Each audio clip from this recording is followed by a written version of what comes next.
शुरू करते बच्चों डिस्कशन। लास्ट क्लास में हम लोग बात कर रहे थे हीट इंजन की। लास्ट टॉपिक हीट इंजन का था डिस्कशन, वहीं से शुरू करते हैं। ठीक है, सेटल हो जाइए बच्चों, पढ़ाई करते हैं। Morning sir. Good morning everyone. तो आज थोड़ा सा हम लोग रेफ्रिजरेटर या हीट पंप के बारे में बात हेलो करेंगे। सर। हेलो हेलो हेलो,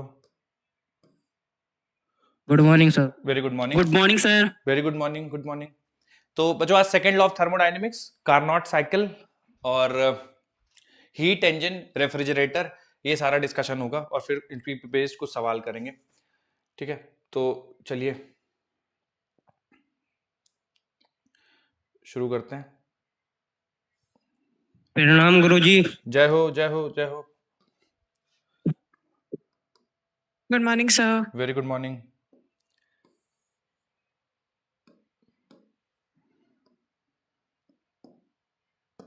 नमस्ते सर। नमस्कार। तो बच्चों कल मैंने आपको बताया था कि एक सोर्स होता है जिसको हम लोग रिजर्वायर भी बोलते हैं। तो सोर्स होता है जहां पे टेम्परेचर ज्यादा होता है, तो मैं इसको TH लिख देता हूँ, हायर टेम्परेचर। एक सिंक होता है जहां पे टेम्परेचर कम होता है, मैं उसको लिख देता हूँ T लोअर। ठीक है, और बीच में होता है आपका वर्किंग सब्सटेंस। ठीक है, यहाँ पे हो गया वर्किंग सब्सटेंस, ये आपका फ्यूल। और कुछ ऐसा बेसिक सेटअप है, और इधर वर्क। तो बच्चों सोर्स से एनर्जी ली जाएगी, तो मान लीजिए Q1 हीट हम लोग सोर्स से लेते हैं, Q1 एनर्जी सोर्स से लेते हैं, उसकी वजह से कुछ वर्क डन हो जाता है W, और मैकेनिकल वर्क डन W हो जाता है, और Q2 हीट सिंक को मिल जाती है। ठीक है, तो वैसे बच्चों किसी भी चीज की एफिशिएंसी, हालांकि मैं अभी आपको आगे भी एफिशिएंसी का फॉर्मूला थोड़ा सा दिखाऊंगा, लेकिन जनरल डिस्कशन हम सब जानते हैं कि जो एफिशिएंसी होती है किसी भी इंस्ट्रूमेंट की, वो डिफाइन होती है कि कितना आप उसमें एनर्जी इनपुट करते हैं और फिर उस एनर्जी से आप कितना मीनिंगफुल वर्क ले पाते हैं। तो इस केस में जैसे सोर्स है, सोर्स से Q1 एनर्जी गई और ये आपका हीट इंजन है। ठीक है, ये आपका हीट इंजन है, तो Q1 सोर्स से एनर्जी गई, उस हीट इंजन में कुछ वर्किंग सब्सटेंस है, उसमें कुछ रिएक्शन हुई, उसमें से जितनी भी आपने हीट दी, हीट में से कुछ हिस्सा सिंक में चला गया और कुछ हिस्सा वर्क डन के फॉर्म में मिल जाएगा। तो जो हमें वर्क मिला आउटपुट, और डिवाइडेड बाई जितना आपने इनपुट दिया था, तो W/Q1 ये एफिशिएंसी कहलाता है। अब एनर्जी कंजर्वेशन से आप बोल सकते हैं कि Q1 जो आप हीट दे रहे हैं, ये दो जगह यूज हो रही है, W और Q2 में। तो यहां से W की वैल्यू बोल सकते हैं आप Q1 minus Q2। Q1 minus Q2 उठा के यहां पे सब्स्टिट्यूट कर देंगे, तो Q1 minus Q2 divide by Q1, और Q1 से डिवाइड कर देंगे तो बन जाएगा 1 माइनस Q2 अपॉन Q1, यानी जितनी हीट रिजेक्ट की है डिवाइडेड बाय जितनी हीट आपने 1 माइनस जितनी हीट रिजेक्ट हुई है डिवाइड बाय जितनी हीट इनपुट है। अच्छा, good morning sir. Very good morning बच्चों। अगर हम सर लोग भी कितना हो गया? बस बस कुछ नहीं, पिछला रिवीजन करा रहा था, अभी कुछ भी नया नहीं पढ़ा है, जो पिछली क्लास में हमारा डिस्कशन था उसी को रिवाइज करा रहा हूँ। बच्चों अगर ओके सर। कार्नोट साइकिल मान लेते हैं कि जो हीट इंजन है वो हमारे कार्नोट साइकिल को फॉलो करता है। सर कार्नोट साइकिल क्या होता है मैं भी आपको बताऊंगा, पर मान लीजिए वो कार्नोट साइकिल को फॉलो करता है। ठीक है सर, कभी ऐसा भी हो सकता है क्या कि हमारे पास सवाल आ जाए जहां पे कार्नोट साइकिल नहीं फॉलो हो रहा हो? नहीं, if heat engine is following Carnot cycle, ठीक है, अगर हीट इंजन कार्नोट साइकिल को फॉलो कर रहा है तो आप Q2/Q1 को लिख सकते हैं।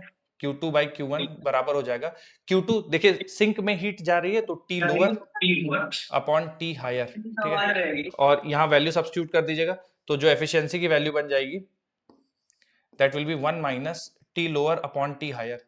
बस ध्यान रखिएगा कि दोनों टेम्परेचर की वैल्यूज केल्विन में जाएंगी। ठीक है, लोअर टेम्परेचर हायर टेम्परेचर दोनों केल्विन में जाएंगे, ये थोड़ा सा आप लोगों को दिमाग में रखना है। तो यही कल मैंने आप लोगों को बच्चों पढ़ाया था। ठीक है, कुछ सवाल किए थे, लेकिन अभी थोड़े से और हम लोग सवाल करेंगे इसी पे, हीट इंजन पे बेस्ड। अच्छा, कुछ बच्चे कह रहे थे कि सर सिलेबस में नहीं है, हीट पंप लिखा हुआ है बच्चों सिलेबस में, सेकंड लॉ ऑफ थर्मोडायनेमिक्स लिखा हुआ है, कार्नोट साइकिल लिखा हुआ है, तो पढ़ लेना इसको, सही रहेगा। ठीक है, क्योंकि बस हीट इंजन बस नहीं लिखा है, बाकी सब चीजें हैं उसी से रिलेटेड, तो आ जाए तो आप कर सकते हैं। तो ये फॉर्मूला होगा 1 माइनस TL अपॉन TH। इसी पे बेस्ड कुछ सवाल हम लोगों ने करे, शायद एक दो करे थे, कुछ और सवाल कर लेते हैं हम लोग हीट इंजन पे ही बेस्ड, और फिर आगे बढ़ेंगे।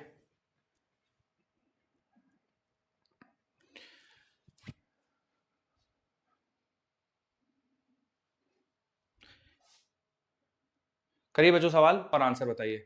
कार्नोट इंजन मतलब वही अपना हीट इंजन मान के चलना है। टेक्स 3 into 10 के power 6 calorie heat from reservoir at 627 and gives it to sink at 27। Work done by the engine पूछा है।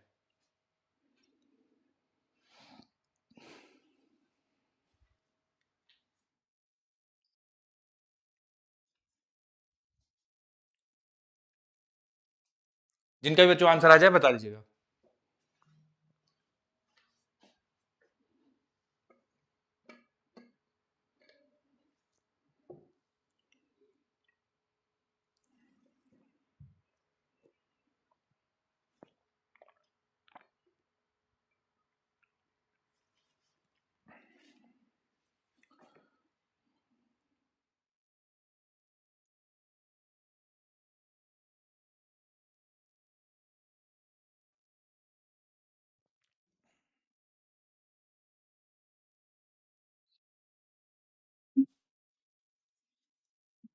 Sir first sir B option आ रहा है।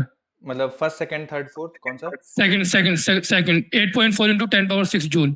अच्छा अच्छा। और किसी ने ए ऑप्शन भी बोला, फर्स्ट वन भी तो बोला। फर्स्ट आ रहा है। फर्स्ट आ रहा है, ठीक है। सर फर्स्ट होगा। फर्स्ट होगा, ओके। बाकी लोग भी बच्चों कर लीजिए, फिर डिस्कशन करते हैं। Work done by the engine पूछा गया है सवाल में।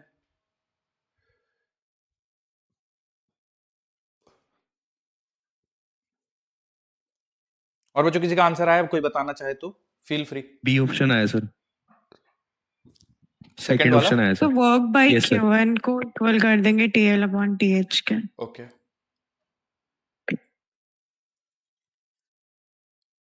चलिए बच्चों, दो ऑप्शन में थोड़ा सा कंफ्यूजन है, कुछ लोगों का ए आ रहा है, बी आ रहा है, देखते हैं। तो देखिए सबसे पहले मेरे हिसाब से आप एफिशिएंसी निकाल लीजिए, है ना।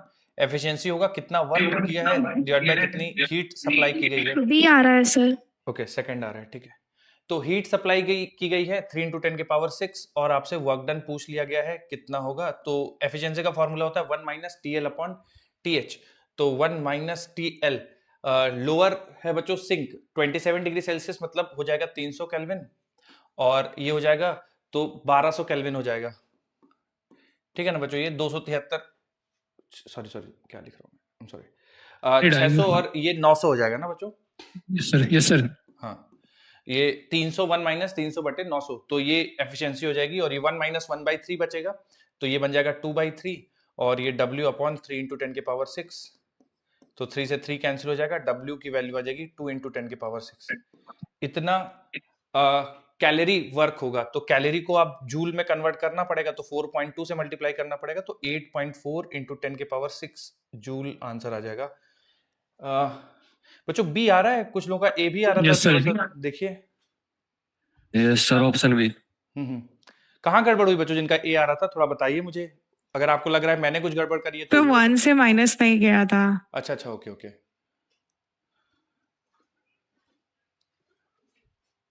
8.4 into 10 के पावर 6।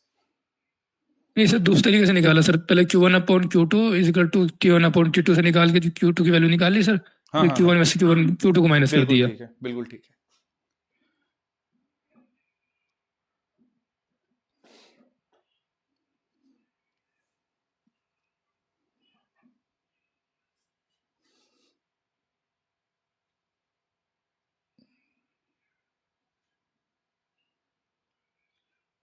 चलिए डन सर।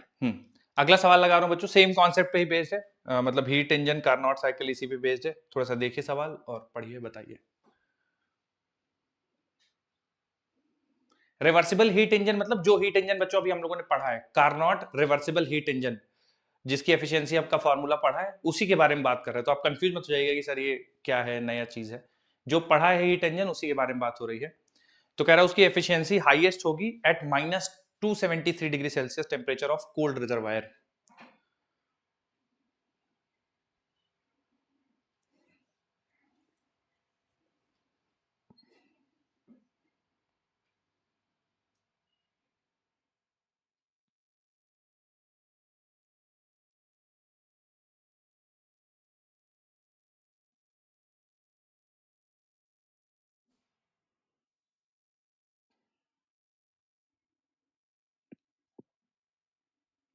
कोई बच्चों बताना सर बी चाहेगा? सर बी लग सर बी लग रहा है हमको, बी। बी लग रहा है, ओके।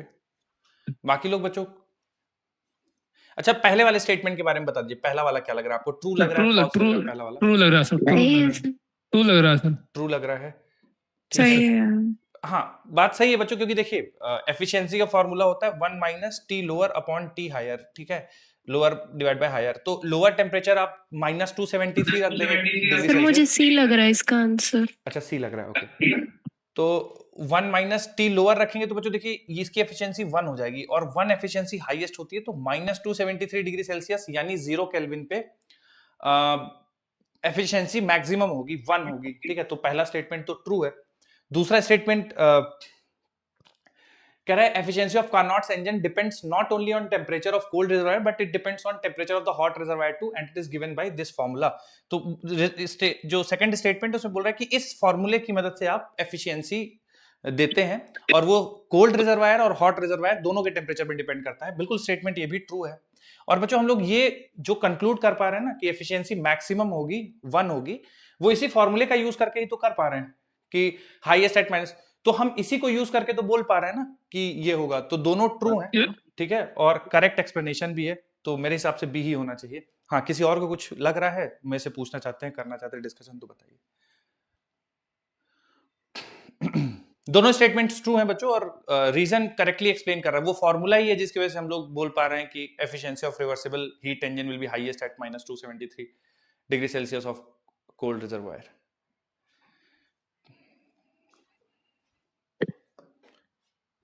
एक और सवाल देखिए बच्चों, सेम कॉन्सेप्ट पे बेस्ड है। Excuse me sir. हाँ हाँ बताइए। सर एक बार फर्स्ट वाला या स्टेटमेंट फिर से एक्सप्लेन कर दीजिए। देखिए efficiency of reversible heat engine will be highest eight -273 degree Celsius. -273 degree Celsius का मतलब हो गया 0 केल्विन, ठीक है। तो अगर आप कोल्ड रिजर्वायर का टेम्परेचर 0 केल्विन रख देंगे, 0 डिवाइड बाय टी हायर, तो 1 माइनस 0 1 आ जाएगा, है ना। तो एफिशिएंसी 1 ओके मतलब सर। बिल्कुल 100% एफिशिएंसी है। जितनी हीट इनपुट करेंगे उतना ही वर्क मिल जाएगा आपको, है ना, ये मैक्सिमम है। तो 0 केल्विन पे ही मैक्सिमम है। तो सही है स्टेटमेंट, है ना।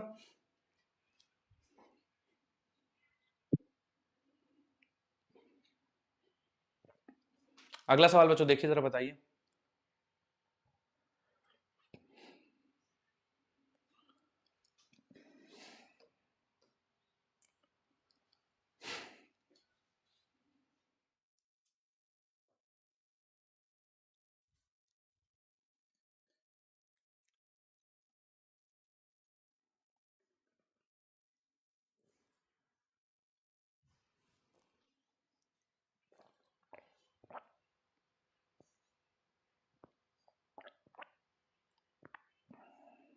सी। ओके,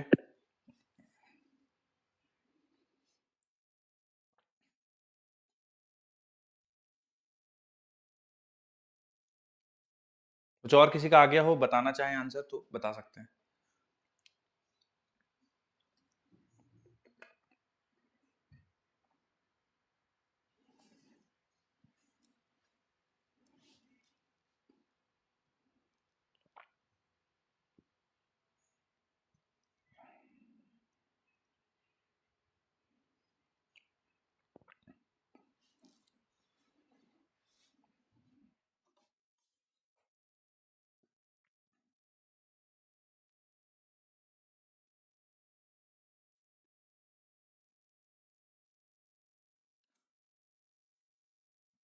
मुश्किल लग रहा है क्या बच्चों सवाल? किसी चीज में आप लोग अटक गए हैं या कोई चीज समझ नहीं आ रही तो पूछ लीजिए। सर कैलकुलेशन कर रहे हैं सर अभी, एक अच्छा मिनट। अच्छा, ओके ओके।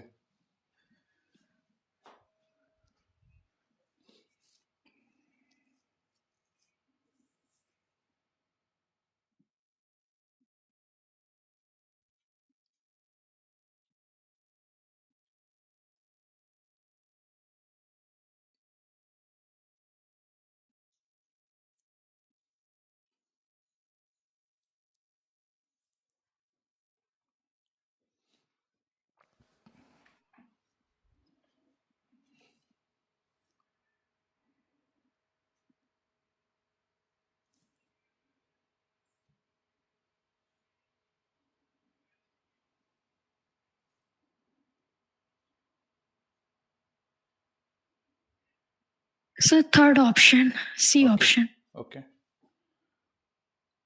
बच्चों और लोगों का भी आंसर आना चाहिए सवाल में, बिल्कुल भी ऐसा नहीं है कुछ जो आप लोग को पता नहीं हो या परेशान कर पाए, तो देखिए जरा।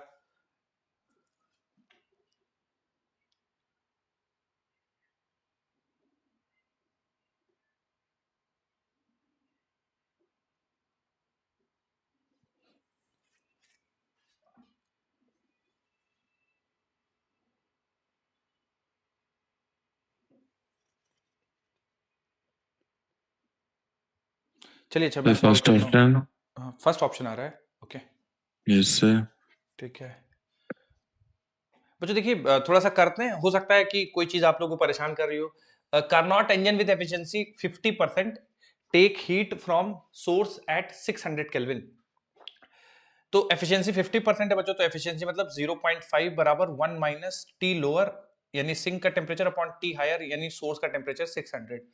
ठीक है, तो यहां से बच्चों आप देखिए तो टी लोअर यानी सिंक का टेम्परेचर डिवाइड बाय 600 बराबर आ जाएगा 0.5। तो टी लोअर यानी सिंक का टेम्परेचर हो जाएगा 300 केल्विन। अब सिंक का टेम्परेचर आप चेंज नहीं कर रहे हैं और आप चाहते हैं कि एफिशिएंसी 70% हो जाए, keeping the temperature of the sink same, the new temperature of the source will be. तो 70% एफिशिएंसी का मतलब हो गया 0.7, तो 0.7 1 माइनस टी लोअर, सिंक का टेम्परेचर 300 और टी हायर निकालना था, तो 300 डिवाइड बाय टी हायर बराबर 1 माइनस 0.7, तो 0.3 आ जाएगा। तो टी हायर बराबर आ जाएगा 300 डिवाइड बाय 0.3, यानी बच्चों 1000 केल्विन टी हायर आना चाहिए। सी ऑप्शन आ जाना चाहिए। अब मुझे आप लोग बताइए बच्चों, थोड़ा सा मुझे चिंता हो रही है कि ये सवाल क्यों नहीं हुआ है, क्या समस्या आ रही थी, क्या क्वेश्चन की लैंग्वेज नहीं समझ में आ रही थी? आप लोग अगर मुझे थोड़ा बताएंगे तो मुझे भी समझ में आएगा कि क्या है, फिर मैं सवाल उसी बेसिस हमने पे और लूंगा। हाँ बोलिए। फॉर्मूला तो ये लगा दिया था, लेकिन सर हम इसको सोल्व कर रहे थे, वो डिवाइड करके कर रहे थे, ऊपर वाले को नीचे वाले से अच्छा डिवाइड कर रहे थे। ओके सर दोनों का पहले हमने इक्वेशन बना लिया, फिर इक्वेशन बना के डिवाइड करने की कोशिश कर रहे थे, तो वो अच्छा डिवाइड नहीं हो पा रहा था सर। ओके ओके सर मेरा आंसर तो 1000 के ही आया था। गुड गुड, पर कैसे किया आपने, कोई दूसरा तरीका किया आपने? नो सर, ऐसे ही किया था सेम। ठीक गुड। और बच्चों सर ये सेकंड वाले का समझ हाँ में नहीं आया था। सेकंड वाले का नहीं समझ में आया। देखिए पहले बोला उन्होंने कि 50% एफिशिएंसी चाहिए, सोर्स का टेम्परेचर 600 है, और फिर कह रहे हैं कि एफिशिएंसी बढ़ा के 70% करने के लिए और सिंक का टेम्परेचर अगर सेम रखे तो हायर टेम्परेचर कितना रखना चाहिए। तो सिंक का टेम्परेचर सेम, तो पहले वाले कंडीशन से आप सिंक का टेम्परेचर निकाल लीजिए, 300 केल्विन आ गया। ठीक है, अब एफिशिएंसी आपकी 0 मतलब 70% है, 70% एफिशिएंसी का मतलब 0.7 1 माइनस टी लोअर, सिंक का टेम्परेचर 300 है और हायर सोर्स का टेम्परेचर होता है जो कि आपको फाइंड करना है ना, पूछा गया है the temperature of the source will be, तो टी हायर आपको फाइंड करना है, तो 1 माइनस 0.7 और सिंप्लीफाई कर लिया। बच्चों मुश्किल लग रहे हैं क्या सवाल, कार्नोट साइकिल और ये हीट इंजन वाले? इसके नहीं अलावा सर, नहीं यार। हाँ कुछ बच्चों बहुत ज्यादा आपको तकलीफ में नहीं डालेंगे सवाल, सीधा सीधा एक फॉर्मूला एफिशिएंसी का है, 1 minus T lower upon T higher और W अपॉन हीट इनपुट, ये efficiency, work done upon heat input, ये एफिशिएंसी। उसके अलावा कुछ भी आपको ये परेशान नहीं करेंगे, सीधे साधे सवाल होते हैं, सिंपल लैंग्वेज होती है। तो अगर आप लोगों को फिर भी कोई समस्या है तो मुझे बता दीजिए, मैं कुछ सवाल और ले लूंगा। अगली हेडिंग डाल दीजिए बच्चों, रेफ्रिजरेटर। जो लोग लिख चुके हैं अगली हेडिंग डाल दीजिए, रेफ्रिजरेटर। रेफ्रिजरेटर या हीट पंप दोनों सेम कॉन्सेप्ट है।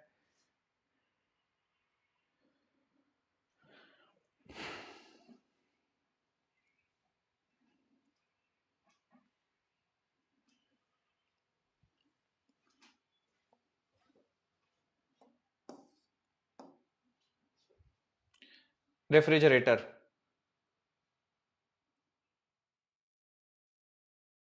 ठीक है, आइए बच्चों रेफ्रिजरेटर समझते हैं कि क्या होता है रेफ्रिजरेटर। ठीक है, आप लोगों से कुछ बेसिक बेसिक सवाल पूछूंगा, तो आप लोग कोशिश करिएगा थोड़ा सा आंसर करने की।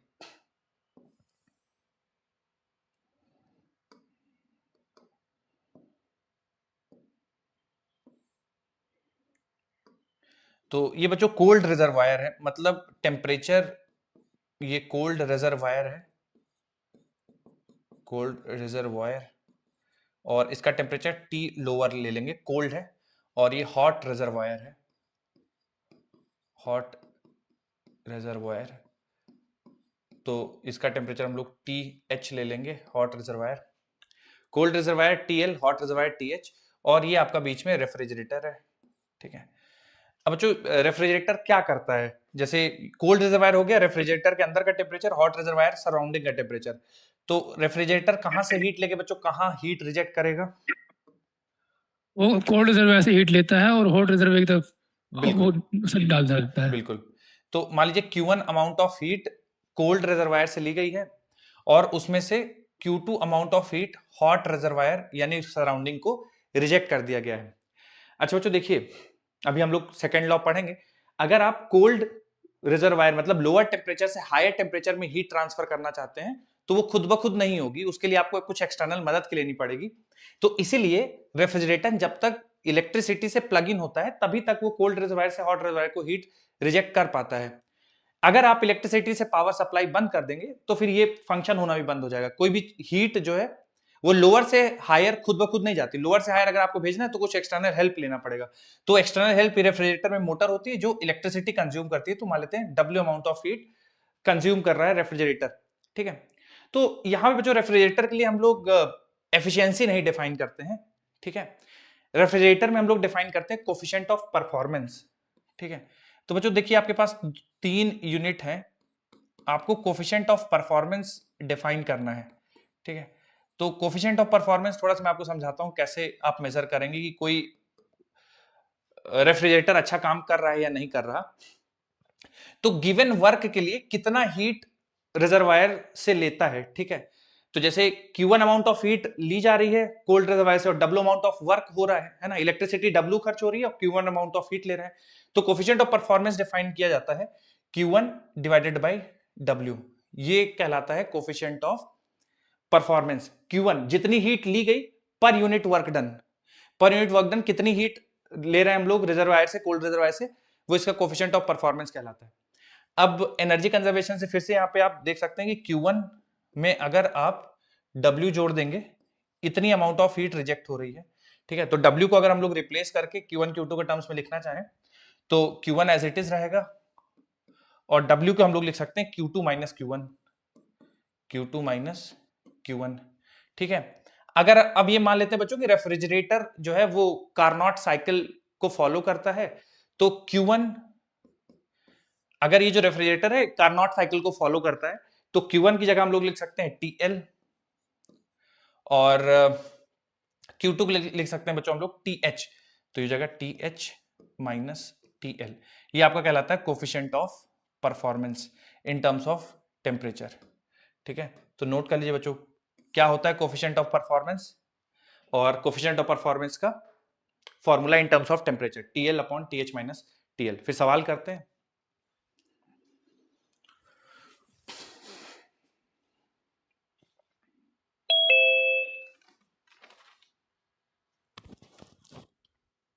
सर बताइए।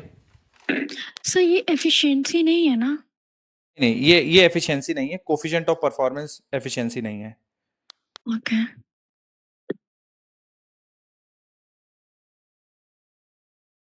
सर आपने असर्शन रीजन के बाद कितनी स्लाइड करा दी? हमारा डिस्कनेक्ट हो गया था। असर्शन रीजन के बाद मैंने एक सवाल लिया है और बस एक क्वेश्चन लिया है बस। सर एक बार दिखाना कितने हाँ। पेज छोड़े इसके। मतलब सवाल एक ही हुआ है तो आप एक पेज छोड़ दीजिए या आधा पेज छोड़ दीजिए सवाल के लिए। और उसके बाद ये रेफ्रिजरेटर है, 3-4 लाइनों का सवाल है, उससे ज्यादा नहीं है, तो आप आधा पेज छोड़ दीजिए मुश्किल से।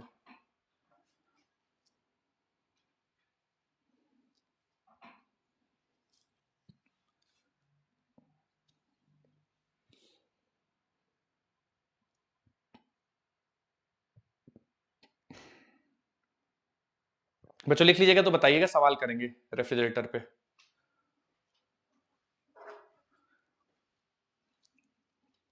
सर ओके डन लिख सर। लिया सर। ठीक।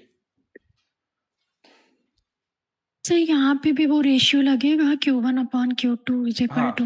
बिल्कुल बिल्कुल। ओके। तो Q1 अपॉन Q2, यहाँ पे Q1 TL और Q2 TH।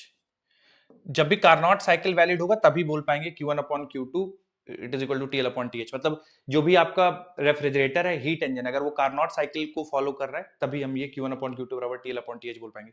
तो इसको कार्नोट साइकिल पे ही बेस्ड मानते हैं और तभी हम लोग ये लिख पाते हैं।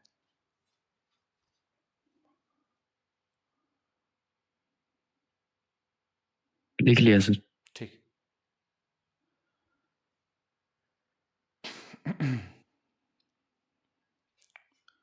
बच्चों सवाल लगा रहा हूं मैं इसी पे, देखिएगा आप लोग थोड़ा सा।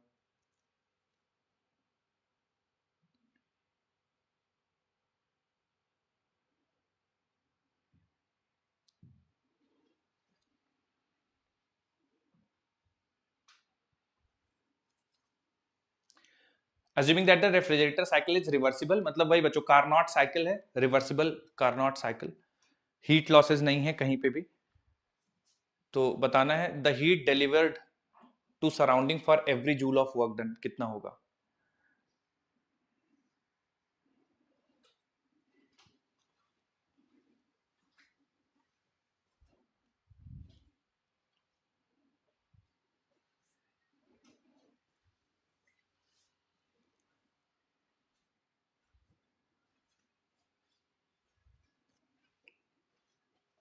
किसी का आंसर आ जाए तो बता दीजिएगा।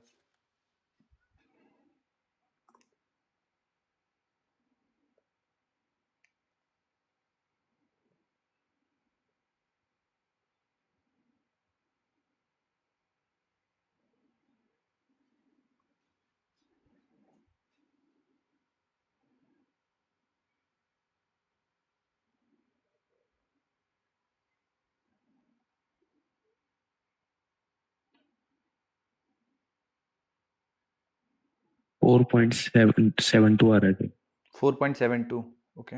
Yes sir. बाकी लोग भी बच्चों निकालिए, बताइए आंसर जरा।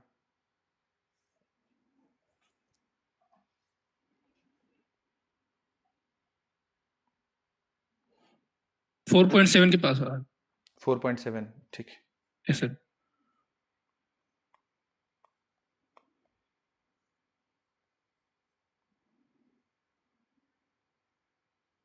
Yes, sir, 4.7.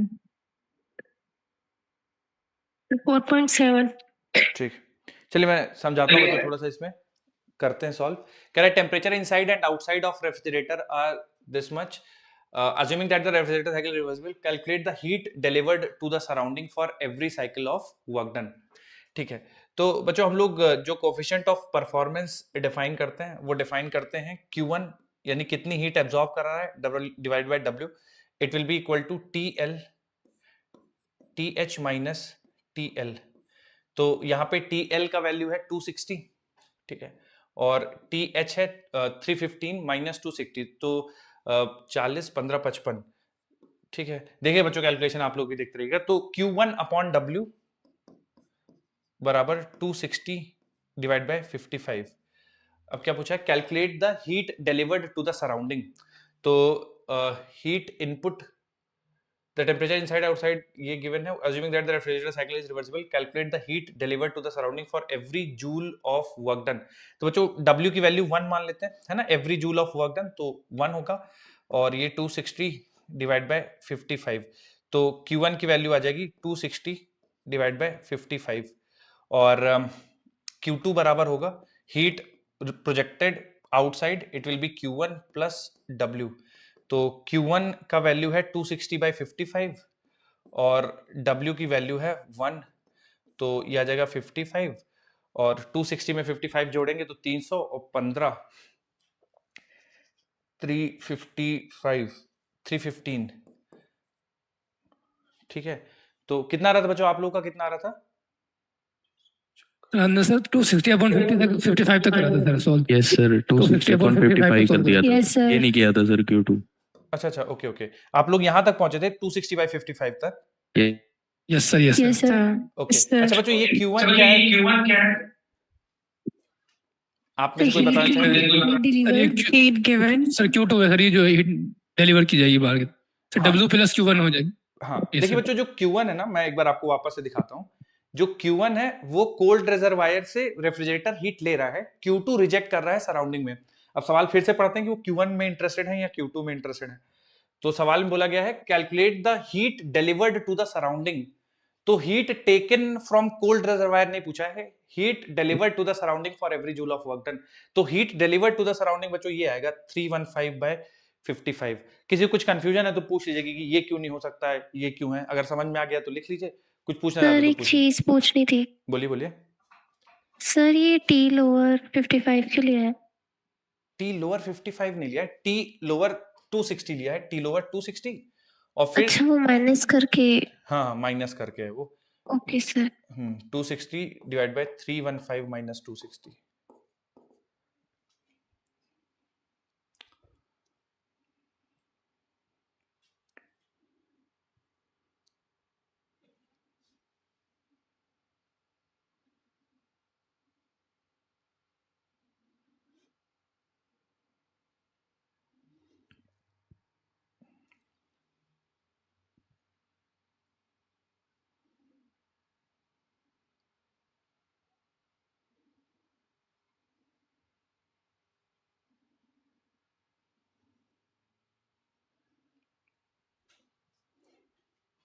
बच्चों जब रेडी हो जाएगी बताइए, अगला सवाल करेंगे।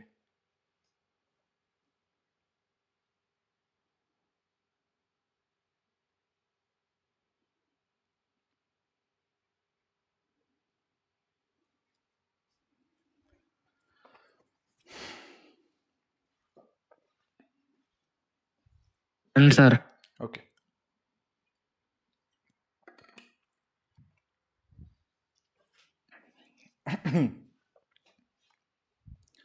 सेम बच्चों, सेम कॉन्सेप्ट पे ही अगला सवाल है, थोड़ा सा देखिए और पढ़िए समझिए।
मुझे किसी का आंसर आ जाए, बताना चाहें तो बताइएगा।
So 33.6 into 10 to the power 5.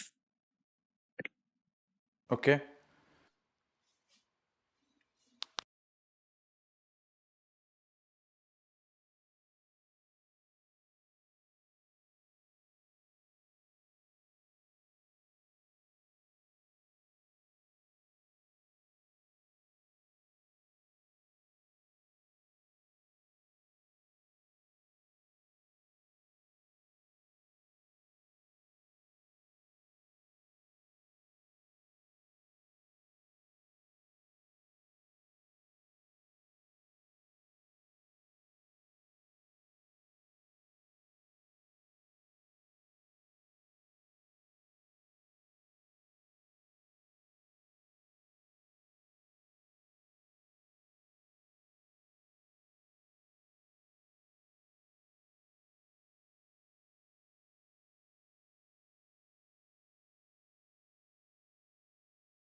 Sir 3.1 into 10 power 6 आ रहा है sir, 3 into 10 3.1 into 10 power 6। 728 calorie.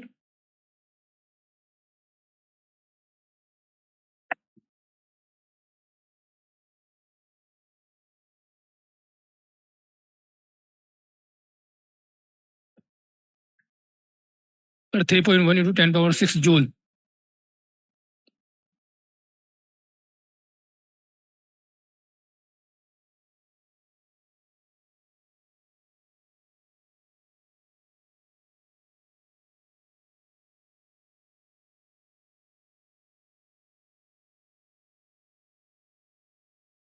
आवाज नहीं आ रही सर, आप बोल नहीं रहे क्या? नहीं, मैं बोल रहा था।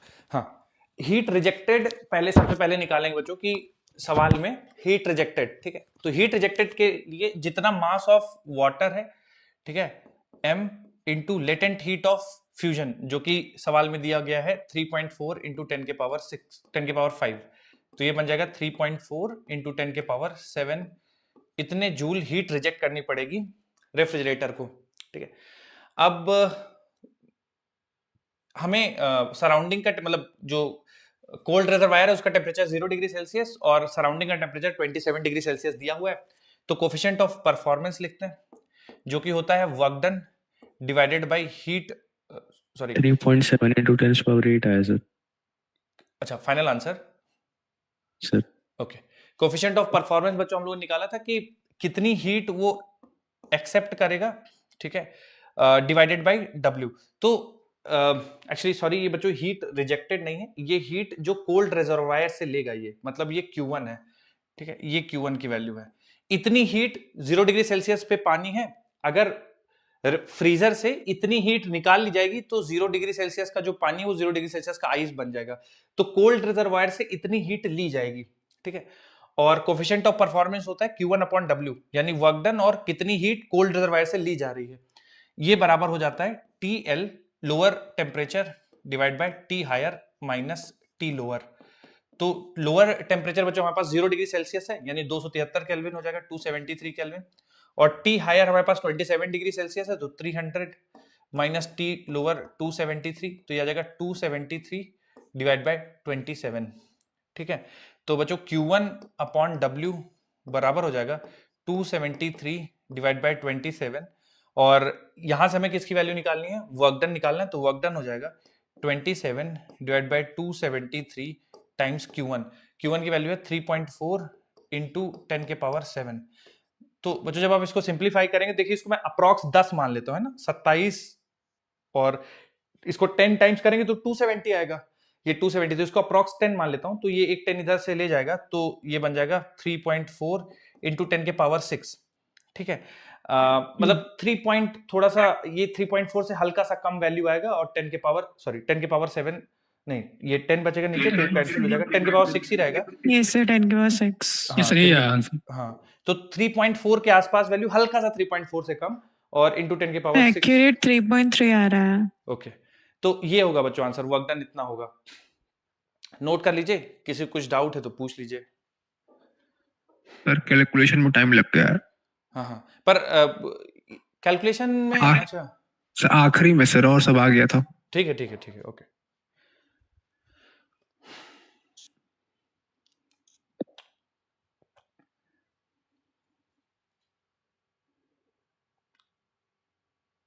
चलिए बच्चों, अब second law of thermodynamics discussion करेंगे। बीच में अगर रेफ्रिजरेटर के और सवाल आएंगे तो मैं और आपको करा दूंगा, शायद एक दो और आपको मिलेंगे बीच में।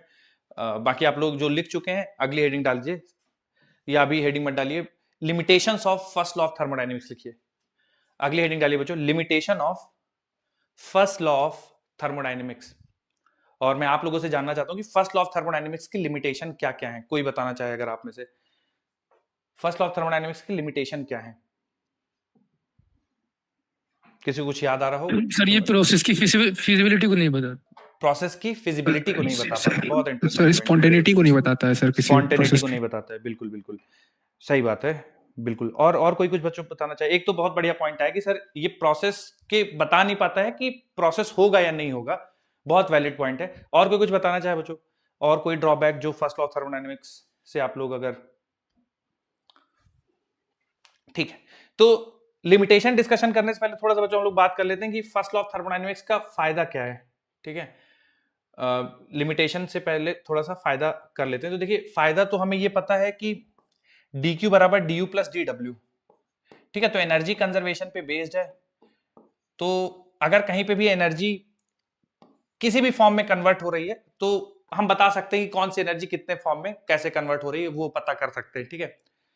लेकिन जैसा इन्होंने कहा कि कोई प्रोसेस होगा या नहीं होगा, फर्स्ट लॉ ऑफ थर्मोडायनेमिक्स नहीं बता सकता। मतलब कहने का बच्चों, एक मैं सिंपल सा एग्जांपल लेता हूं कि मान लीजिए एक ग्राउंड है, ठीक है, ग्राउंड है और इस ग्राउंड पे एक कोई ऑब्जेक्ट रखा है, ठीक है, इस ग्राउंड पे कोई ऑब्जेक्ट रखा है, कोई बॉल है, फुटबॉल, कुछ भी है, ठीक है, आप ऐसा मान लीजिए रखा हुआ है, ठीक है। अब ये ग्राउंड से बॉल खुद एनर्जी एब्जॉर्ब करके, मान लीजिए बॉल इस ग्राउंड से एनर्जी एब्जॉर्ब कर ले 10 जूल, और इस 10 जूल एनर्जी की मदद से बॉल कुछ हाइट h तक चली जाए, ठीक है, सच दैट उसमें पोटेंशियल एनर्जी 10 जूल स्टोर हो गई है, ठीक है।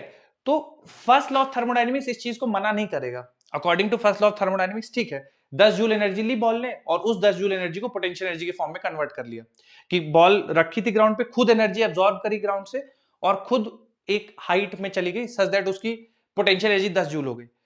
तो फर्स्ट लॉ ऑफ थर्मोडायनेमिक्स को इस प्रोसेस से कोई प्रॉब्लम नहीं है।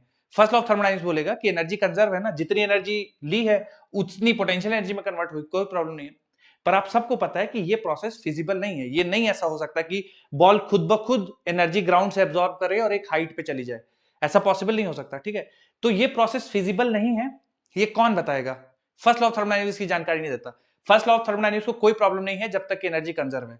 मतलब फर्स्ट लॉ ऑफ थर्मोडायनेमिक्स आपको इस चीज की भी परमिशन देता है कि आप इधर मान लीजिए एक टेम्परेचर रख दीजिए 0 डिग्री सेल्सियस और इधर टेम्परेचर रख दीजिए 10 डिग्री सेल्सियस और कनेक्ट कर दीजिए आप, ठीक है।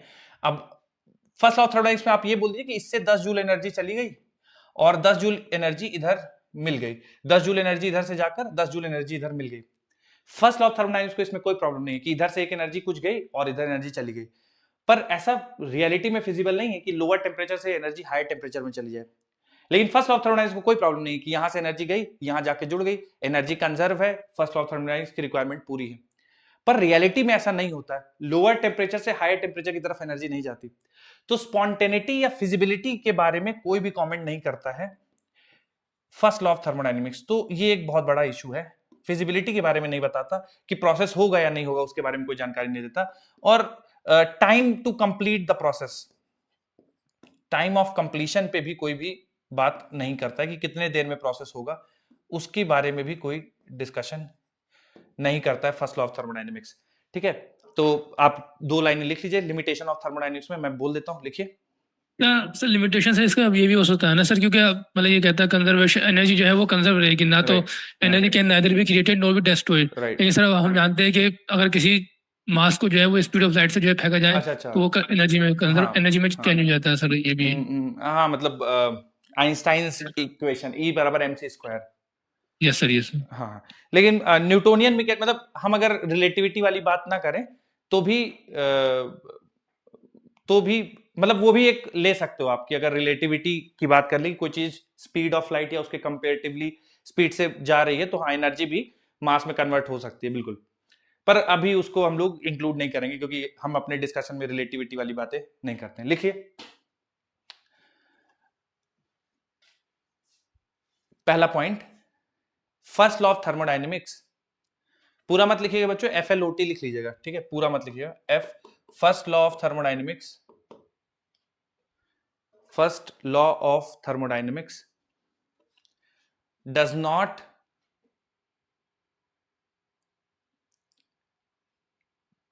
Tell about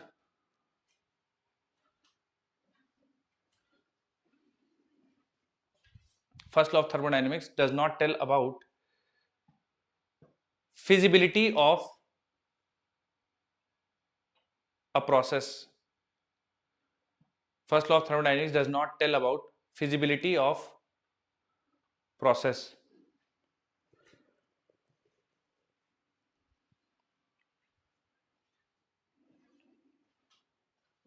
Feasibility of process.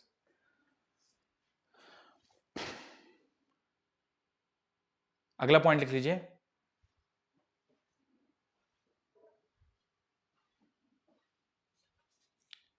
Main बच्चों पॉइंट यही है। तो फिजिबिलिटी के बारे में नहीं बताता, ये मेन पॉइंट है।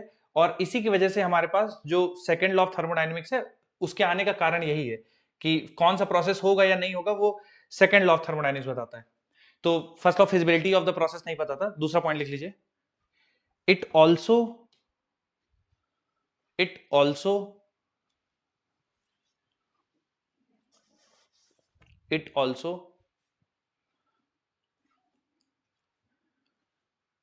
does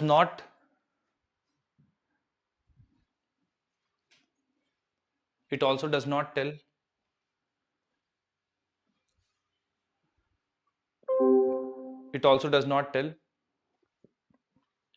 time of completion of process. It also does not tell time of completion of process.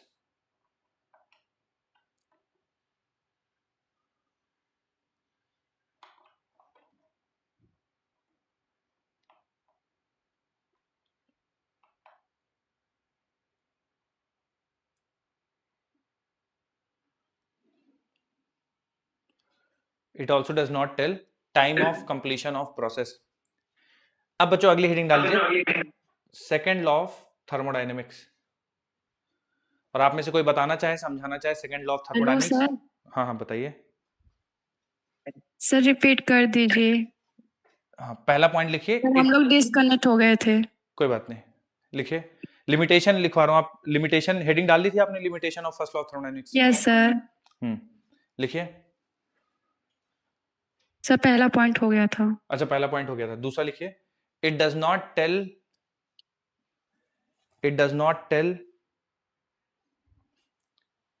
Time it also करके था। अच्छा, इट ऑल्सो डज नॉट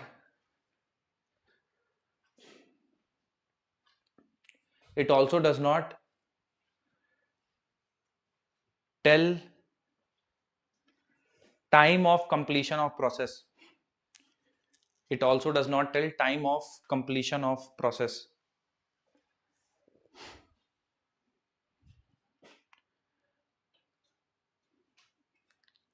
बच्चों कोई आप में से बताना चाहिए सेकंड लॉ ऑफ थर्मोडायनेमिक्स? हाँ sir, second law of thermodynamics कहता है कि कोई भी प्रोसेस जो होता है वो सर लेस स्पॉन्टेनियस जो है मोर स्पॉन्टेनियस की तरफ नहीं, वो लेस एंट्रोपी से मोर एंट्रोपी की तरफ जाता है। लेस एंट्रोपी से मोर।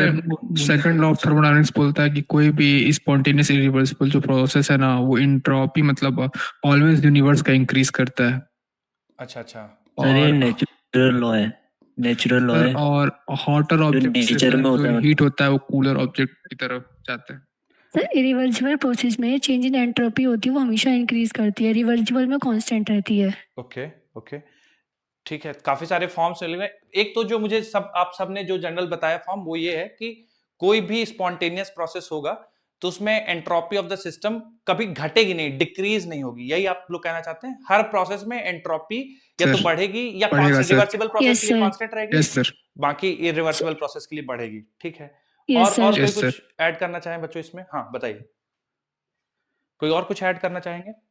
ठीक है, नेचुरल लॉ है, फिजिबिलिटी ऑफ द प्रोसेस बताता है। ठीक है। तो बहुत सारे फॉर्म्स है बच्चों। एक तो एंट्रोपी के टर्म्स में है, एक और है कि अगर आप ऑब्जेक्ट का अगर आप हीट को लोअर ऑब्जेक्ट से हायर ऑब्जेक्ट में ट्रांसफर करना चाहते हैं, लोअर टेम्परेचर ऑब्जेक्ट से। स्पॉन्टेनियस। क्या कह रहे हैं? ठीक हो गया, ठीक हो गया, आप अटक गए थे बस। अच्छा एक और फॉर्म है। एक आप सबने बता दिया कि entropy of the universe will always increase for any irreversible process. बिल्कुल सही है। दूसरा एक ये है कि अगर आप लोअर टेम्परेचर से हायर टेम्परेचर में हीट को भेजना चाहते हैं तो ये खुद से नहीं होगा, आपको कुछ ना कुछ एक्सटर्नल सोर्स की हेल्प लेनी पड़ेगी। तो without any external help heat transfer from lower temperature to higher temperature is not possible. ठीक है, ये है। तो ये बच्चों सारे लॉज हैं। कुछ मैं आपको शो करता हूं और वहीं से हम लोग को सेकंड लॉ ऑफ थर्मोडायनेमिक्स को डेफिनेशंस को नोट करना है। मैं पहले आपको समझा दूंगा एक एक करके और फिर हम लोग नोट करेंगे। ठीक है। जैसे केल्विन प्लैंक स्टेटमेंट है, तो no process is possible whose sole result is the absorption of heat from a reservoir and the complete conversion of heat into work. ठीक है। तो बच्चों एंट्रोपी का थोड़ा सा हम लोग कम इंपॉर्टेंस देंगे, हीट इंजन और बाकी दूसरे form of second law of thermodynamics को पढ़ेंगे।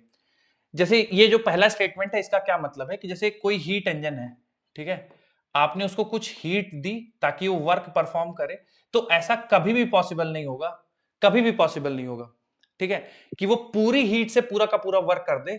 आप हमेशा देखेंगे कि हीट रिजेक्ट जरूर होगी सिंक में, ठीक है। ऐसा पॉसिबल नहीं हो सकता है कि जितनी आप हीट दें वो पूरी की पूरी वर्क में कन्वर्ट हो जाए। तो 100% conversion of work into heat is not possible. कुछ ना कुछ अमाउंट ऑफ हीट रिजेक्ट जरूर होगी, ठीक है। और जितना ज्यादा हीट रिजेक्ट करेगी, हीट इंजन की एफिशिएंसी उतनी कम होगी। तो highest efficiency of heat engine जो कि कार्नोट साइकिल पे बेस्ड होता है, वो होता है 1 minus T lower upon T higher. ये हाईएस्ट एफिशिएंसी है किसी भी हीट इंजन की, इससे ज्यादा एफिशिएंसी पाना इम्पॉसिबल है। This is the highest efficiency of any heat engine. तो कार्नोट साइकिल अभी मैं बताऊंगा आपको, रिवर्सिबल साइकिल पे बेस्ड हीट इंजन है, कोई भी लॉस फ्रिक्शन की वजह से नहीं होता, ये रिवर्सिबल प्रोसेस नहीं है, रिवर्सिबल साइकिल है। तो ये कार्नोट साइकिल की एफिशिएंसी सबसे ज्यादा होगी, और वो भी देखिए 1 से कम है ना। तो 100% conversion of heat into work is not possible. कुछ ना कुछ अमाउंट ऑफ हीट सिंक में जरूर रिजेक्ट होगा। यही कह रहा है statement. No process is possible whose sole result is the absorption of heat from a reservoir and the complete conversion of heat into work. तो हीट का 100% कन्वर्जन वर्क में इम्पॉसिबल है, कुछ ना कुछ अमाउंट ऑफ हीट सिंक में जरूर रिजेक्ट होगी, ठीक है। ये पहला केल्विन प्लैंक स्टेटमेंट है। दूसरा Clausius statement, no process is possible whose sole result is the transfer of heat from a colder object to the hotter object. ये भी देखिए, तो पहला हीट इंजन के करेस्पॉन्डिंग है और दूसरा रेफ्रिजरेटर के करेस्पॉन्डिंग है। जैसे रेफ्रिजरेटर में हम लोग क्या करते हैं कि ये रेफ्रिजरेटर है, कोल्ड रिजर्वायर से हीट लेते हैं और हॉट रिजर्वायर में हीट रिजेक्ट करते हैं। कोल्ड रिजर्वायर से लेते हैं, हॉट रिजर्वायर में हीट रिजेक्ट करते हैं। तो ऐसा कभी नहीं होगा कि जितनी आप कोल्ड रिजर्वायर से हीट लें उतनी ही आप हॉट रिजर्वायर को रिजेक्ट करें, ऐसा नहीं होगा। हमेशा कुछ ना कुछ आपका वर्क ऐड हो जाएगा, ठीक है। मतलब बिना किसी एक्सटर्नल सपोर्ट के, बिना जैसे रेफ्रिजरेटर में आप कुछ पंप ना लगाएं, कुछ एनर्जी, इलेक्ट्रिकल एनर्जी ना दें, तो पॉसिबल ही नहीं होगा कि फ्रीजर से हीट निकल के रूम पे चली जाए, पॉसिबल नहीं होगा। अगर आप चाहते हैं कि फ्रीजर से हीट निकल के रूम पे चली जाए, तो कुछ ना कुछ आपको उसको इलेक्ट्रिकल एनर्जी देनी पड़ेगी, ठीक है। तो यही कह रहा है कि no process is possible whose sole result is the transfer of heat from a colder object to hotter object. कभी भी ऐसा नहीं होगा कि जितनी हीट कोल्डर ऑब्जेक्ट से ली गई है उतनी ही हॉट मतलब सराउंडिंग को उतनी ही भेजी जाएगी, ऐसा नहीं होगा। हमेशा इससे ज्यादा हीट भेजी जाएगी सराउंडिंग को, और हमेशा एक्सटर्नल एजेंट की हेल्प लेनी पड़ेगी। ये कहलाता है बच्चों क्लॉसेस स्टेटमेंट। तो यही दोनों स्टेटमेंट हम लोग पढ़ेंगे। एंट्रोपी का भी एक स्टेटमेंट है, वो भी लिखवा देंगे। एंट्रोपी में बहुत नहीं जाते हैं क्योंकि हम लोग डिस्कशन नहीं करते हैं एंट्रोपी का ज्यादा। तो second law of thermodynamics heading डाल दीजिए और पहले केल्विन प्लैंक स्टेटमेंट लिख लीजिए, फिर क्लॉसेस स्टेटमेंट लिख लीजिए। तो पहले केल्विन प्लैंक हेडिंग डालिए, मैं इसको लिखवाता हूं। केल्विन प्लैंक स्टेटमेंट डालिए, मैं लिखवाता हूं इसको बोल के।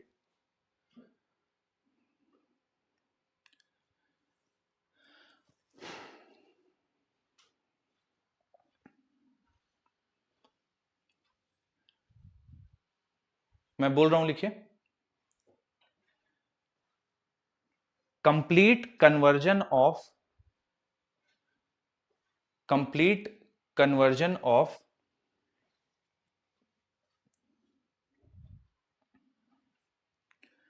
complete conversion of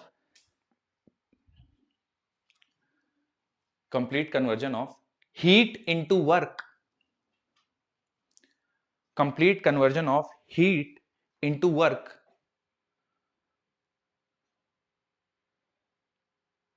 is impossible.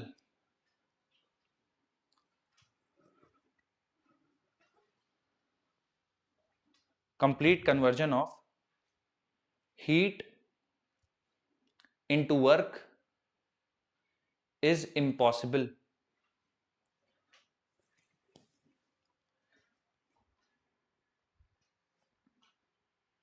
Bracket में लिख लीजिए बच्चों, ब्रैकेट में लिख लीजिए,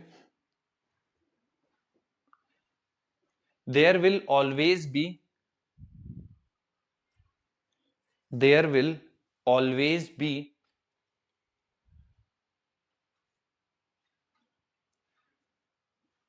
there will always be some heat, there will always be some heat rejected to sink, there will always be some heat rejected to sink.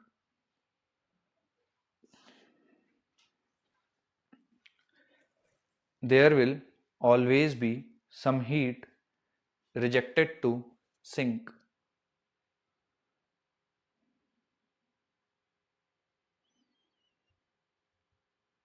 अगला बच्चों heading डाल दीजिएगा क्लॉसियस स्टेटमेंट।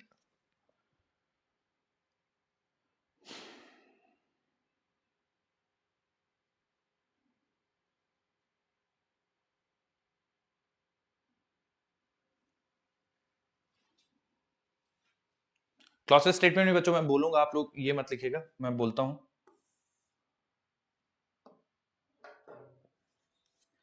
क्लॉसियस स्टेटमेंट लिखिए। Heat can not flow, heat can not flow, heat cannot flow from colder to hotter object. Heat cannot flow from colder to hotter object without external help. Heat cannot flow from colder to hotter object without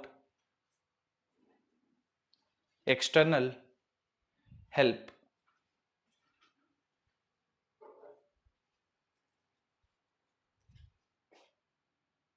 done sir. ठीक है बच्चों, entropy के terms में पढ़ लेते हैं। ठीक है, आप लोगों ने केमिस्ट्री में मेन बच्चों एंट्रोपी के टर्म्स में ही पढ़ा होगा, हीट इंजन या रेफ्रिजरेटर के टर्म्स में भी पढ़ा था, या केवल एंट्रोपी का? केवल एंट्रोपी केमिस्ट्री में रही है। Yes sir. Yes sir. Okay okay, तो एंट्रोपी का बच्चों आप लोगों को मीनिंग भी पता होगा।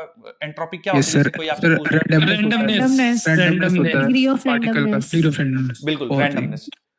ठीक है, जितनी ज्यादा रैंडमनेस होगी उतना ज्यादा हम लोग बोलेंगे कि एंट्रोपी बढ़ रहा है ना। चलिए, तो बच्चों एंट्रोपी वाला स्टेटमेंट भी पढ़ लेते हैं। The entropy of the universe never decrease, it either increases और रिमेन्स द सेम। ठीक है, तो अगर इररिवर्सिबल प्रोसेस है तो delta S will always be greater than zero and it will be equal to zero, change in entropy will be zero for reversible process. तो आप में से बहुत सारे बच्चों ने इसको बताया भी था, इसको भी एक लाइन में लिख लीजिए आप, है ना, एक लाइन में लिख लीजिए। ये एज इट इज लिखना है बच्चों, इसमें कुछ भी चेंजेस नहीं करना है।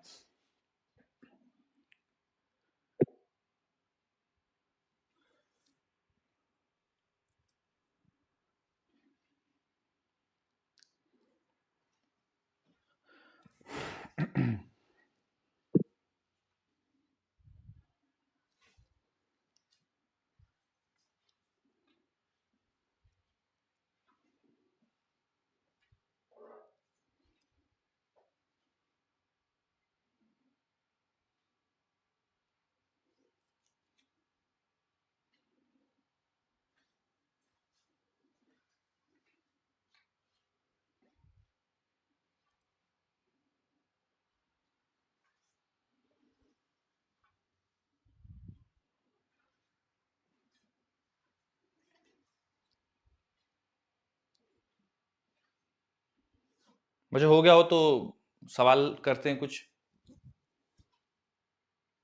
नहीं सर, अभी नहीं हुआ। लिखिए लिखिए।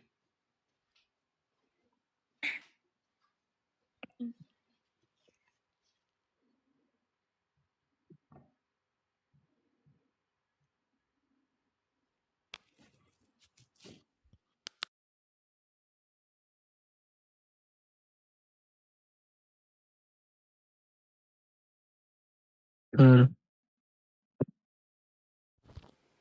डन है बच्चों, लगाऊं क्वेश्चन?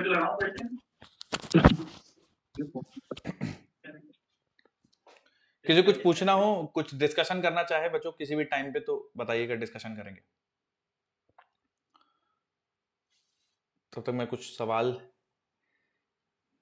देखता हूं।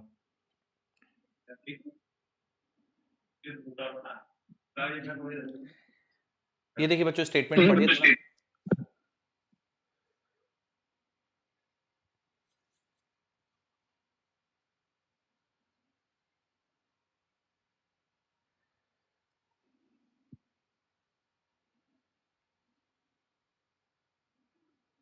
ए option. According to The second first option. First option first First option हाँ पहला बच्चों वाला फर्स्ट सर। ऑप्शन सही है. Heat Yes, can sir. Not be completely converted into work. कुछ ना कुछ सिंक में या कुछ ना कुछ हीट रिजेक्शन जरूर होगा.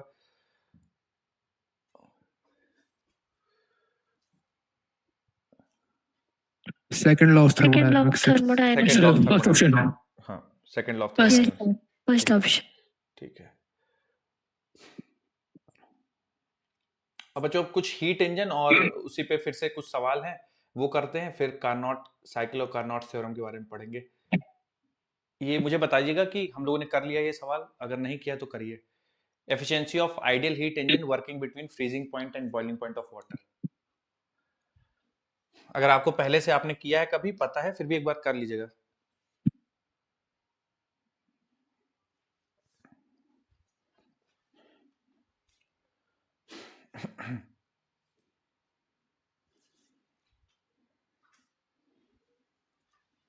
The first option. Okay.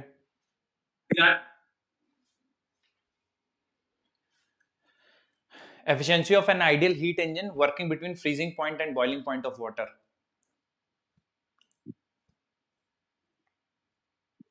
C option. C option. Okay. Heat engine की एफिशिएंसी बतानी है.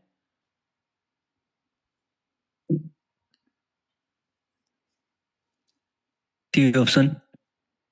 ठीक है.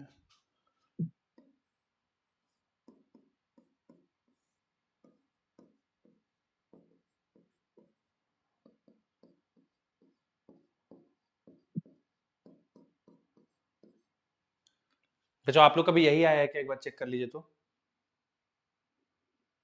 सर ये सी ऑप्शन आ रहा है. Sir C Yes, option. sir. C option. ठीक है. सी ऑप्शन मैच कर जाएगा. कर लीजिए बच्चों. किसी को कुछ डाउट है तो पूछ लीजिए मुझसे कि ये ऐसे क्यों है, जो भी आपके दिमाग में चल रहा हो.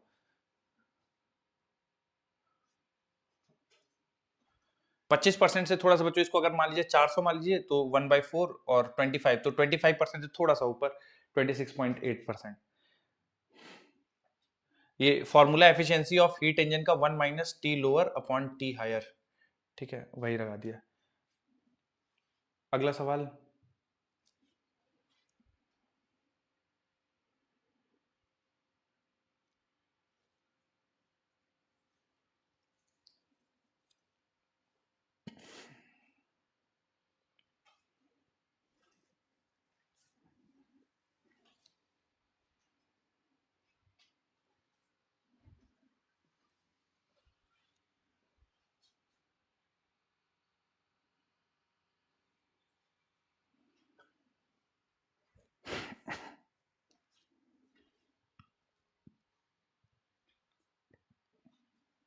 Option B sir.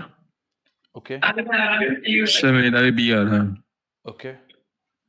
दो आंसर आए बच्चों, सेकंड और थर्ड. बाकी लोग करिए सॉल्व, बताइए आंसर. नहीं सर सेकंड ही आ रहा है. सेकंड है मेरा. सेकंड है. जस्ट सेकंड है. सेकंड ही आ रहा है सर मेरा भी. अच्छा सेकंड ही आ रहा है. ओके. बाकी लोग भी करिए बच्चों सॉल्व, बताइए जरा.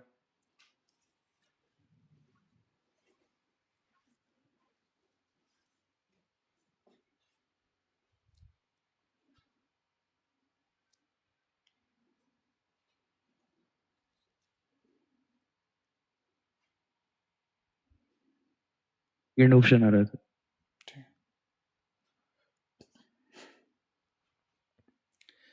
तो जिसमें कोफिशिएंट ऑफ परफॉर्मेंस का फॉर्मूला एक ही फॉर्मूला रेफ्रिजरेटर में पढ़ा है, वही आपको यूज करना है. तो कोफिशिएंट ऑफ परफॉर्मेंस हम लोग को पता है TL upon TH minus TL और ये बराबर work done divide by Q जितना आप कोल्ड रिजर्वायर से निकाल रहे हैं. तो सवाल में बोला गया it is required to remove 600 calories every second in order to keep the temperature of the refrigerator space constant. तो हर सेकंड 600 कैलोरी हीट निकाली जा रही है, तो आप वर्क डन निकाल लीजिए. अच्छा टी लोअर 4 डिग्री सेल्सियस है तो 273 ऐड करेंगे तो 277 केल्विन बन जाएगा. और ये 30 डिग्री सेल्सियस है तो 303 केल्विन बन जाएगा. ठीक है. तो टी लोअर 277 और T higher minus T lower करेंगे बच्चों तो ये 26 डिग्री सेल्सियस आ जाएगा. ठीक है. टेम्परेचर डिफरेंस 30 माइनस 4 26 और ये बराबर आ जाएगा W डिवाइड बाय 600. तो वर्क डन आ जाएगा 277 इंटू 600 डिवाइडेड बाई 26। अब बच्चों इसको सिंप्लीफाई करके जो भी आंसर आएगा यही होगा। देखते हैं कुछ कैंसिल होता है, 300 और ये हो जाएगा 13। क्यू अपॉन में डब्ल्यू होता है ना इसमें, तो मैंने कुछ गड़बड़ कर दिया क्या? सॉरी सॉरी सॉरी, अच्छा डब्ल्यू अपॉन में क्यू वन कर दिया। हाँ बिल्कुल गलत कर दिया, I am sorry. Q1 upon W होगा, बिल्कुल yes Q1 sir. Upon W होगा। एक सेकंड में सही करता हूँ इसको। Q1 अपॉन W होगा तो T लोअर हमारे पास 277 है और T हायर हो जाएगा 26। Q1 600 कैलोरी निकालनी पड़ रही है, तो 600 divided by W it is equal to 277 divide by 26, तो W आ जाएगा 600 इंटू 26 डिवाइड बाई 277। ठीक है, हाँ बिल्कुल Q1 अपॉन W होगा, जितनी हीट रिजेक्ट कर रहे हैं, जितनी हीट निकाल रहे हैं रिजर्वायर से डिवाइड बाय वर्क डन, बिल्कुल Q1 अपॉन W होगा। तो 600 इंटू 26 डिवाइड बाय 277 आएगा 300 52।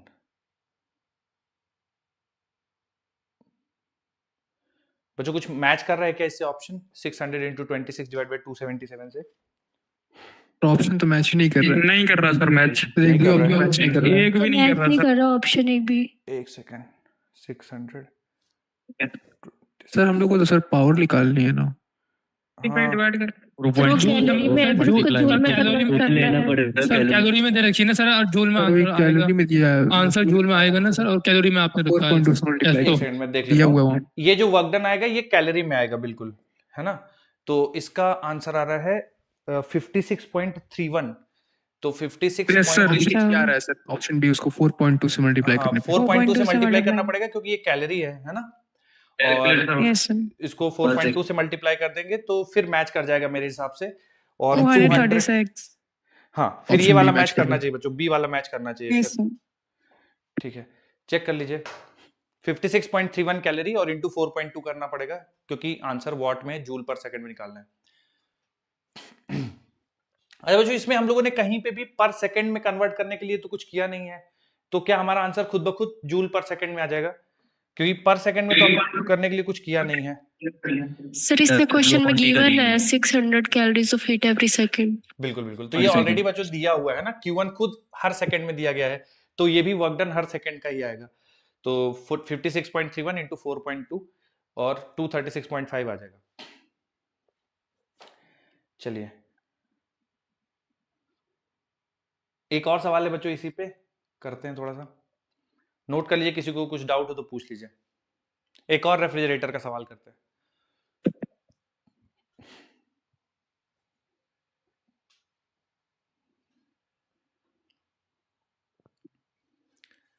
देखिए अगला सवाल,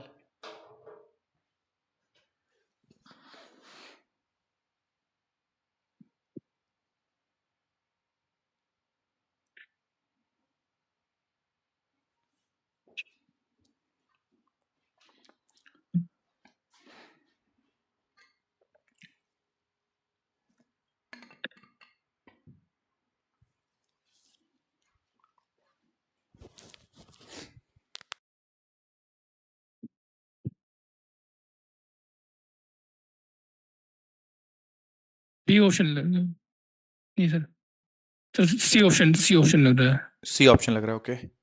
yes sir. Sir B option.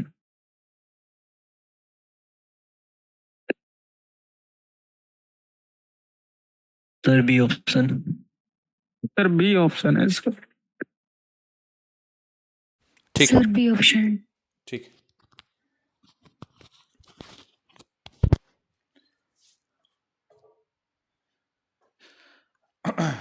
Temperature inside C option, okay. दो ऑप्शन है बच्चों मेनली हो रहा है, एक तो बी आ रहे हैं कुछ लोगों के सी आ रहे हैं, B. करते हैं सॉल्व।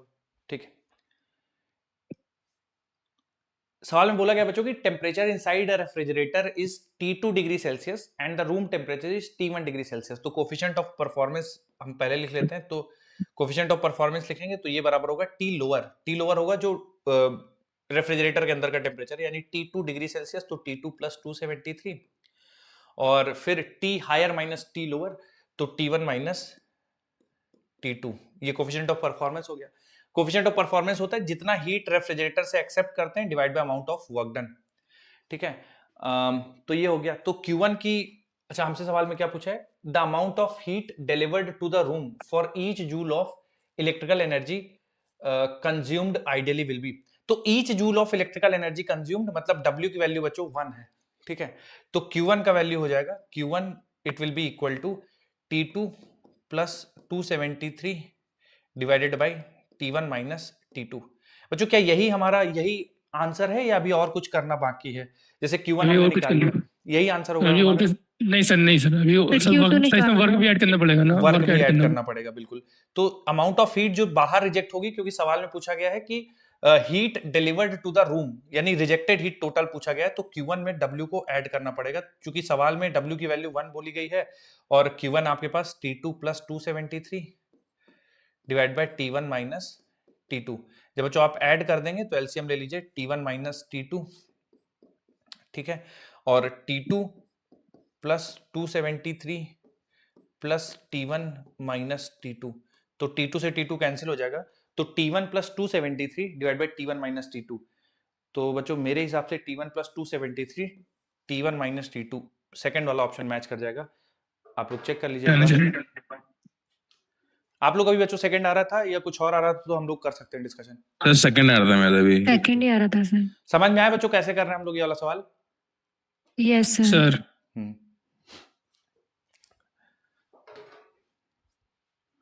Q1 तक ही छोड़ दिया था शुरू में। अच्छा अच्छा, ओके ओके। अच्छा Q1 और Q2 में बच्चों आप लोग को अंतर देखिए समझ में आना चाहिए। Q1 वो हीट है जो कोल्ड रिजर्वायर से एब्जॉर्ब कर रहा है रेफ्रिजरेटर, Q2 वो है जो रिजेक्टेड है। तो रिजेक्टेड वाली हीट में इलेक्ट्रिकल एनर्जी कितनी इनपुट कर रहे हैं वो भी जुड़ जाएगा, तो वो टोटल आएगा। तो Q2 हमेशा बड़ा आएगा Q1 से। एक और सवाल देखिए बच्चों, सेम इसी पे है। सर हुआ नहीं था। अच्छा अच्छा, ओके, लिखिए लिखिए। स्टार्ट कर दीजिए सर। कोई किसी के डाउट हो, कुछ अलग तरीके से कर रहे हो तो बिल्कुल आप डिस्कशन कर सकते हैं।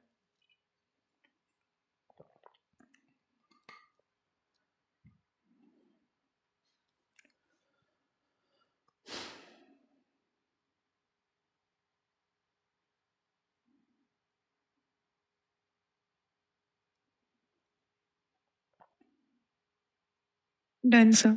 ठीक बच्चों, बदल दूं स्लाइड, लगाऊं अगला क्वेश्चन? ठीक, चेंज कर रहा हूं बच्चों, किसी को हो तो फिर अगली बार करिएगा, फिर से लगाऊंगा। देखिए सवाल अगला।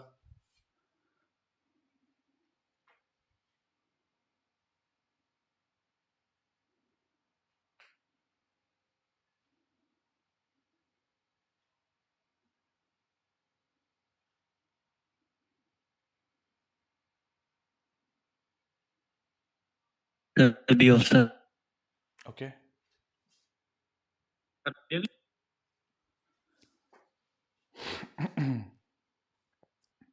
फर्स्ट ऑप्शन है U1 joule. Okay,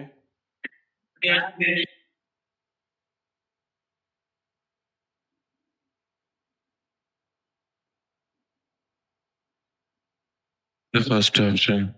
okay, so first. तो ठीक। फर्स्ट वाला आ रहा है सर, 1 जूल। ओके,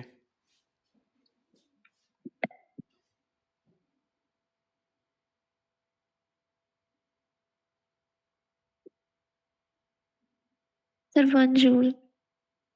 ठीक है।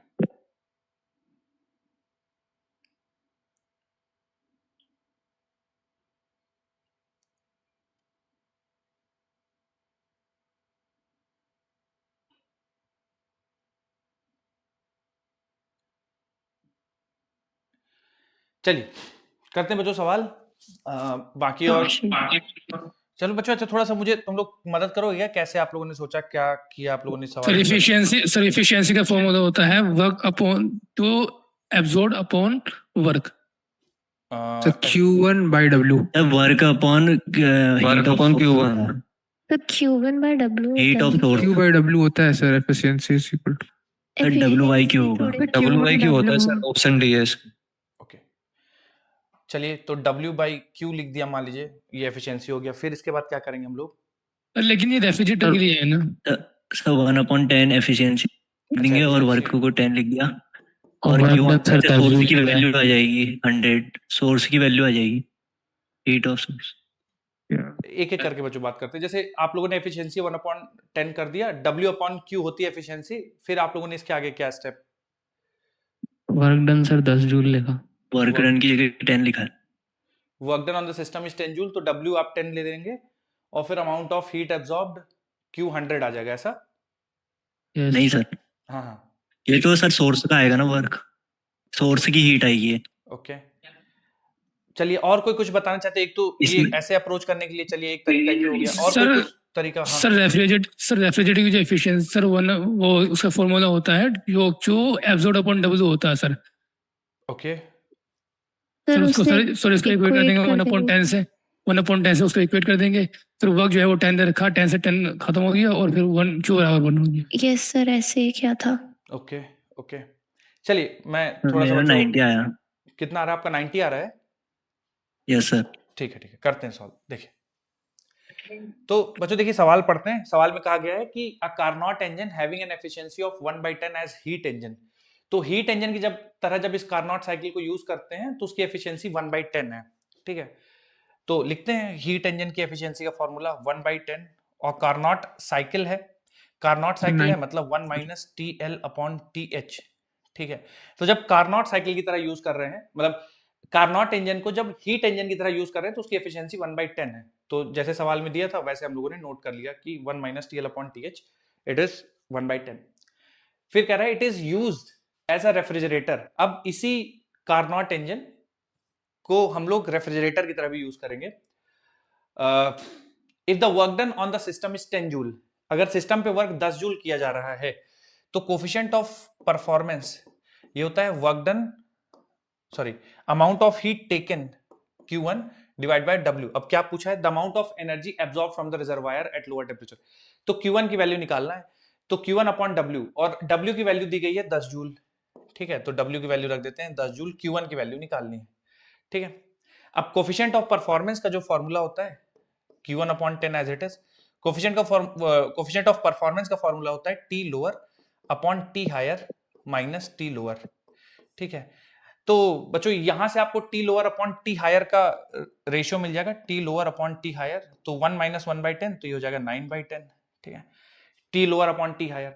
अब इसी को बच्चों यहाँ पे यूज करना है, तो कैसे यूज करें? ऊपर नीचे TL से डिवाइड कर दीजिए, तो ऊपर TL से डिवाइड करेंगे तो 1 बन जाएगा, नीचे डिवाइड करेंगे तो TH अपॉन TL माइनस 1 बन जाएगा। तो Q1 अपॉन 10 बराबर 1 divided by TH upon TL, तो TH अपॉन TL हो जाएगा 10/9, 10/9 माइनस 1, तो हो जाएगा 1 अपॉन 10 माइनस 9 हो जाएगा बच्चों 1, और जो आप एलसीएम लेंगे 9 ऊपर चला जाएगा तो ये 9 हो जाएगा। तो Q1 की वैल्यू मेरे हिसाब से बच्चों 90 आएगी, ठीक है। Yes sir. तो इतना रिजर्वायर से हीट एक्सेप्ट करेगा रेफ्रिजरेटर, तो 90 है हमारे पास option B option. Yes sir, मैंने ऐसे ही करा था ना, ये ऊपर वाले से ही उससे भी आ गया था। अच्छा अच्छा, कैसे किया था आपने? सर इससे, हाँ सर जैसे इससे हीट ऑफ सोर्स आ जाएगी, इस वाले को जो ये ऊपर वाला फॉर्मूला ईटा है, बराबर W अपॉन Q करेंगे हीट तो ऑफ हाँ हीट ऑफ सोर्स आ जाएगी इससे 100 जूल। जो हीट सोर्स से एक्सेप्ट करेगा, ठीक है।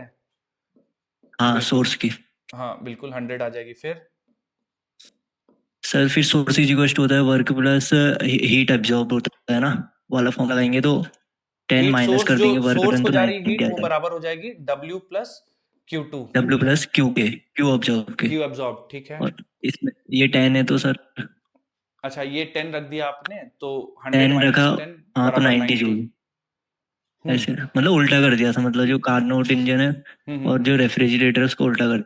हाँ मुझे बस एक सेकंड दीजिए, आपने कुछ वैसे गलत तो नहीं किया है, एनर्जी कंजर्वेशन लगाया है जो कि वैलिड है ना। और सोर्स को हीट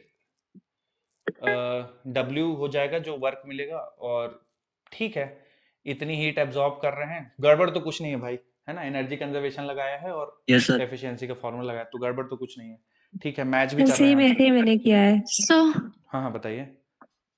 सर जो Q1 है वो दोनों में अलग अलग है ना, जो रेफ्रिजरेटर उसमें Q1 हमारा लोअर टेम्परेचर से जाता है रेफ्रिजरेटर के पास, राइट और जो कार्नोट इंजन में Q1 है वो हायर टेम्परेचर से हीट इंजन की तरफ आता है, राइट। तो वो डायरेक्ट हम Q1 की वैल्यू नहीं रख सकते हैं ना इसमें। देखिए इन्होंने जैसे बोला है कि W वर्क डन हो गया जितना रेफ्रिजरेटर वर्क करेगा, और और जितना रेफ्रिजरेटर वर्क करेगा डिवाइडेड बाय जितना हीट उसमें इनपुट होगा। मतलब हीट इंजन की बात करें तो जितना वर्क करता है डिवाइड बाय जितना हीट इनपुट होता है, तो हीट इनपुट या क्यू एब्जॉर्ब्ड, ठीक है, और ये वर्क डन जितना हीट इंजन करता है, ठीक है, तो यहां से क्यू एब्जॉर्ब की वैल्यू, ठीक है, क्यू एब्जॉर्ब कर सकते हैं, पर कर सकते हैं बेटा, इसमें कुछ गड़बड़ नहीं है, पर ये वाला मेथड में बच्चों आपको ज्यादा बेहतर तरीके से चीजें एक्सप्लेन होती है। जैसे ये डाउट आ सकता है कि रेफ्रिजरेटर में सर हम लोग हीट रिजर्वायर से, कोल्ड रिजर्वायर से हॉट रिजर्वायर, मतलब कोल्ड रिजर्वायर से रेफ्रिजरेटर हीट लेता है और हॉट रिजर्वायर को रिजेक्ट करता है, हीट इंजन में उसका ऑपोजिट होता है, ठीक है, तो वो थोड़ा सा कंफ्यूजन हो सकता है। बाकी इन्होंने जो मेथड यूज किया उसमें इन्होंने कुछ भी ऐसा गलत तो बोला नहीं है कि क्यू एब्जॉर्ब की वैल्यू निकाल लेंगे, एनर्जी कंजर्वेशन लग रहा है, दो चीजें हैं, तो कोई गड़बड़ तो मुझे नहीं लग रही है। लेकिन ये वाला मेथड बच्चों ज्यादा बेहतर है। कारण क्या है मैं उसको आपको समझाता हूँ। देखिए कार्नोट इंजन जो आप यूज कर रहे हैं हीट इंजन, तो एक कार्नोट इंजन है तो उसकी सोर्स और उसका सिंक, उसका टेम्परेचर फिक्स हो गया, ठीक है। अब उसी हीट इंजन को आप एज अ रेफ्रिजरेटर यूज कर रहे हैं तो सोर्स और सिंक का टेम्परेचर तो सेम ही रहेगा, तो वहां से उस कॉन्सेप्ट को यूज करके TL अपॉन TH की वैल्यू निकाल के आप इस वाले में TL अपॉन TH लगा सकते हैं, ठीक है। तो जो यहां से TL अपॉन TH की वैल्यू थी वो आप यहां यूज कर सकते हैं, क्योंकि सेम इंजन है तो उसका लॉजिक है, तो इसलिए TL अपॉन TH की वैल्यू यहाँ पे यूज कर ली गई है।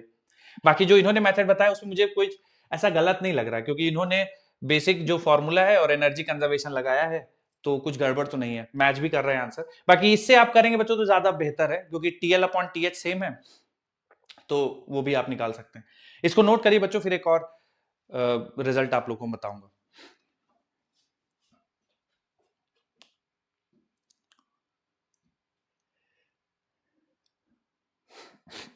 बताइए। सर इसमें work done on the system for हाँ, work done on the system 10 joule दिया है, इसमें नेगेटिव नहीं लेंगे? नहीं, नेगेटिव इसमें नहीं लेंगे, क्योंकि वो हम लोग उसको वैसा ही W मान के चलते हैं ना। हीट इनपुट है, जब हम ये इक्वेशन लिखते हैं ना Q रिजेक्टेड वाली, कि Q रिजेक्ट यानी Q2, तो उसमें हम लोग Q1 और प्लस, चूंकि हीट इनपुट है इसलिए जोड़ते हैं ना, Q1 प्लस W, तो इनपुट हीट है उसका ऑलरेडी ध्यान रख लिया, तो माइनस साइन नहीं लिखेंगे। Okay sir.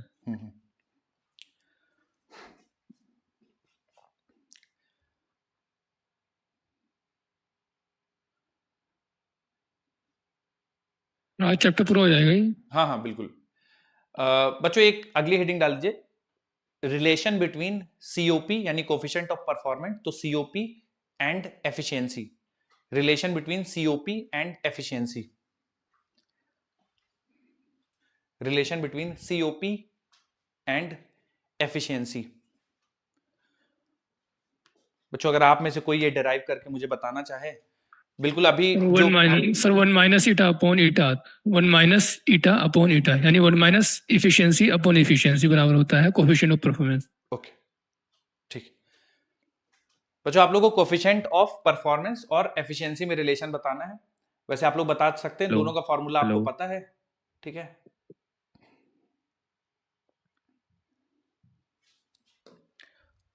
डिराइव करिए बच्चों, दोनों फॉर्मूले आप जानते हैं, और मुझे आपको यही बताना है, ये सवाल की तरह ही ट्रीट कर लीजिए। Relation between coefficient of performance and efficiency, तो एफिशिएंसी का भी फॉर्मूला आप सारे जानते हैं, और कोफिशिएंट ऑफ परफॉर्मेंस बीटा, ठीक है बच्चों, COP को मैं बीटा लिख देता हूं, कोफिशिएंट ऑफ परफॉर्मेंस।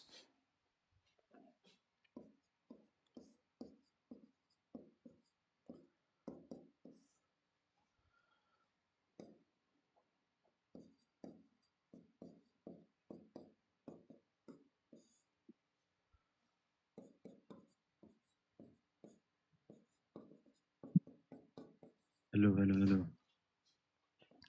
बच्चों आप लोग खुद से करिए, है ना, कोई भी ऐसा नहीं है चीज जो आप लोग को नहीं सर पता है इसमें। हेलो हाँ हाँ बोलिए बोलिए, आ रही है आवाज। नमस्ते सर। नमस्कार नमस्कार। अभी आ रहे हैं क्या भाई आप? सर वो माइक की आवाज नहीं आ रही थी इसलिए पूछ रहा अच्छा था। अच्छा, ओके ओके।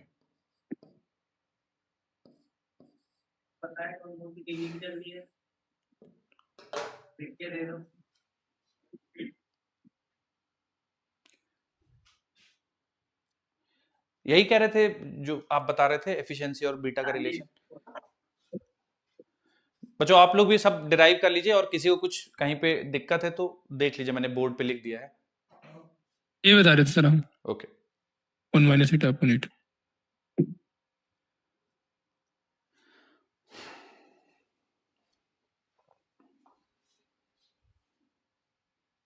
हमारा 1 में n-1 आ रहा है। आपका अपॉन में 1 माइनस एन आ रहा है,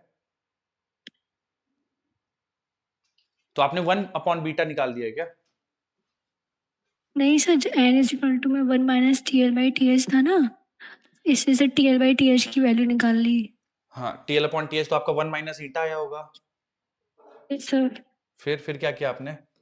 सर TL/TH जो मैंने सर n-1 आ रहा है मेरा, सर मैंने TL/TH को इधर ले गए तो 1 माइनस n में।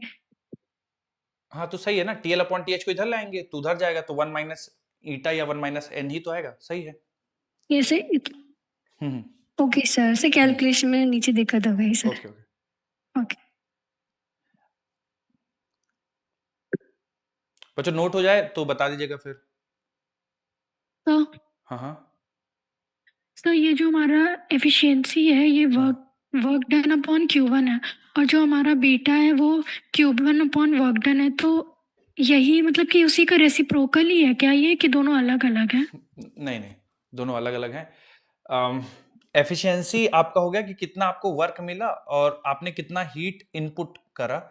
जो कोफिशिएंट ऑफ परफॉर्मेंस है कि वो है कि वर्क कितना आपने इनपुट किया है, कितना वर्क किया है, उसके बेसिस पे कितना हीट एब्जॉर्ब किया है रेफ्रिजरेटर, वो है। तो ये mechanical work upon heat input है, और ये heat absorbed upon work input है। तो बिल्कुल अलग मतलब है इनका, ठीक है। ये रेफ्रिजरेटर से कितना हीट इनपुट ले रहा है, कोल्ड रिजर्वायर से कितना ले रहा है, उसके एवज में आपको कितना काम करना पड़ रहा है। एफिशिएंसी बिल्कुल अलग है, हालांकि दोनों यूनिटलेस हैं, पर बिल्कुल डिफरेंट मीनिंग है उनका, है ना। सर लास्ट क्वेश्चन में यही कर दिया था, तभी आंसर गलत आ गया था। ओके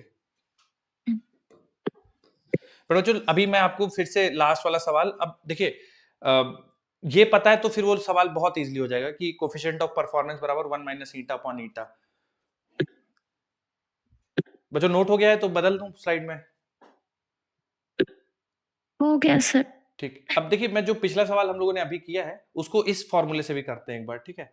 तो हालांकि सेम आएगा, वही चीज किया है हम लोगों ने, कुछ नया तो किया नहीं है। TL अपॉन TH की वैल्यू इसमें रखी, कुछ नया नहीं किया है। पर अगर आपको फॉर्मूला पता है तो फिर थोड़ा सा बेहतर तरीके से आप जल्दी निकाल सकते हैं। तो 1 माइनस ईटा अपॉन ईटा, तो 1 माइनस 1/10 तो 9/10 हो जाएगा, 9/10, और ईटा की वैल्यू गिवन है 1/10, तो ये कैंसिल हो जाएगा। तो बीटा कोफिशिएंट ऑफ परफॉर्मेंस 9 आ जाएगा, जो कि होता है वर्क डन और कितनी हीट, हाँ तो कितनी हीट एब्जॉर्ब हुई है डिवाइड बाय वर्क डन। तो वर्क डन चूंकि 10 जूल है तो मल्टीप्लाई होके हो जाएगा 90 जूल, तो हीट एब्जॉर्ब्ड 90 जूल आ जाएगी।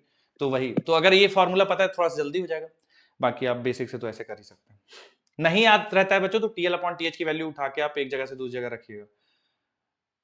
चलिए तो फ्लूइड्स के डिब्बे में डाउट था। ओके बच्चों ये सवाल करिए, बताइए बेटा क्या डाउट है। कुछ थ्योरेटिकल है या न्यूमेरिकल है? न्यूमेरिकल है। ओके तो फिर रुक जाइए 2 मिनट, करते हैं।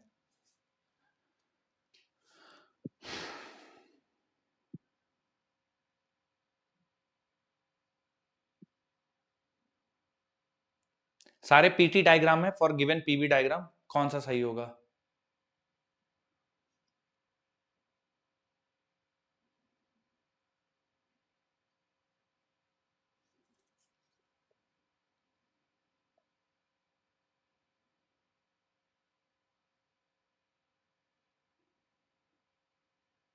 सर ऑप्शन फर्स्ट लग रहा है, ऑप्शन फर्स्ट।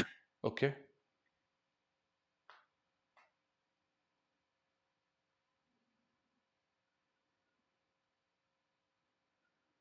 सेकंड ऑप्शन हो जाएगा, बी वाला ऑप्शन, बी। B, okay.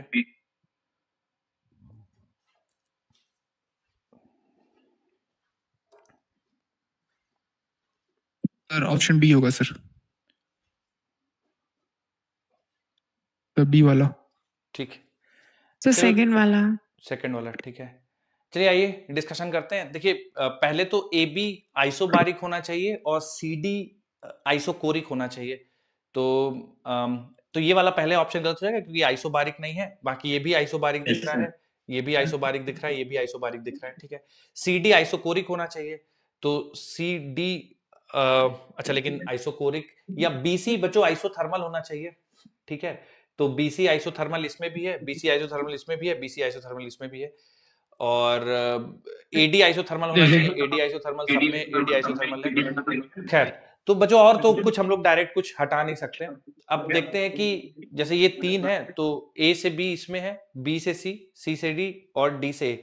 चलिए, तो ए बी आइसोथर्मल है, सॉरी आइसोबारिक है और प्रेशर कांस्टेंट है, वॉल्यूम बढ़ रहा है, तो बच्चों ए से बी जाने पे टेम्परेचर बढ़ना चाहिए। सर पहले सीडी को चेक कर लेंगे, सीडी को चेक कर लेते हैं।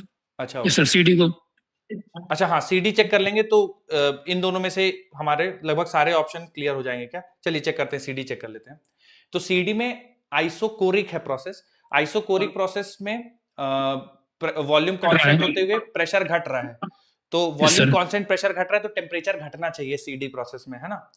तो इसमें टेम्परेचर घट रहा है सी से डी जाने पे, यहाँ पे सी से डी, ये तो गलत हो गया बच्चों फिर, है ना।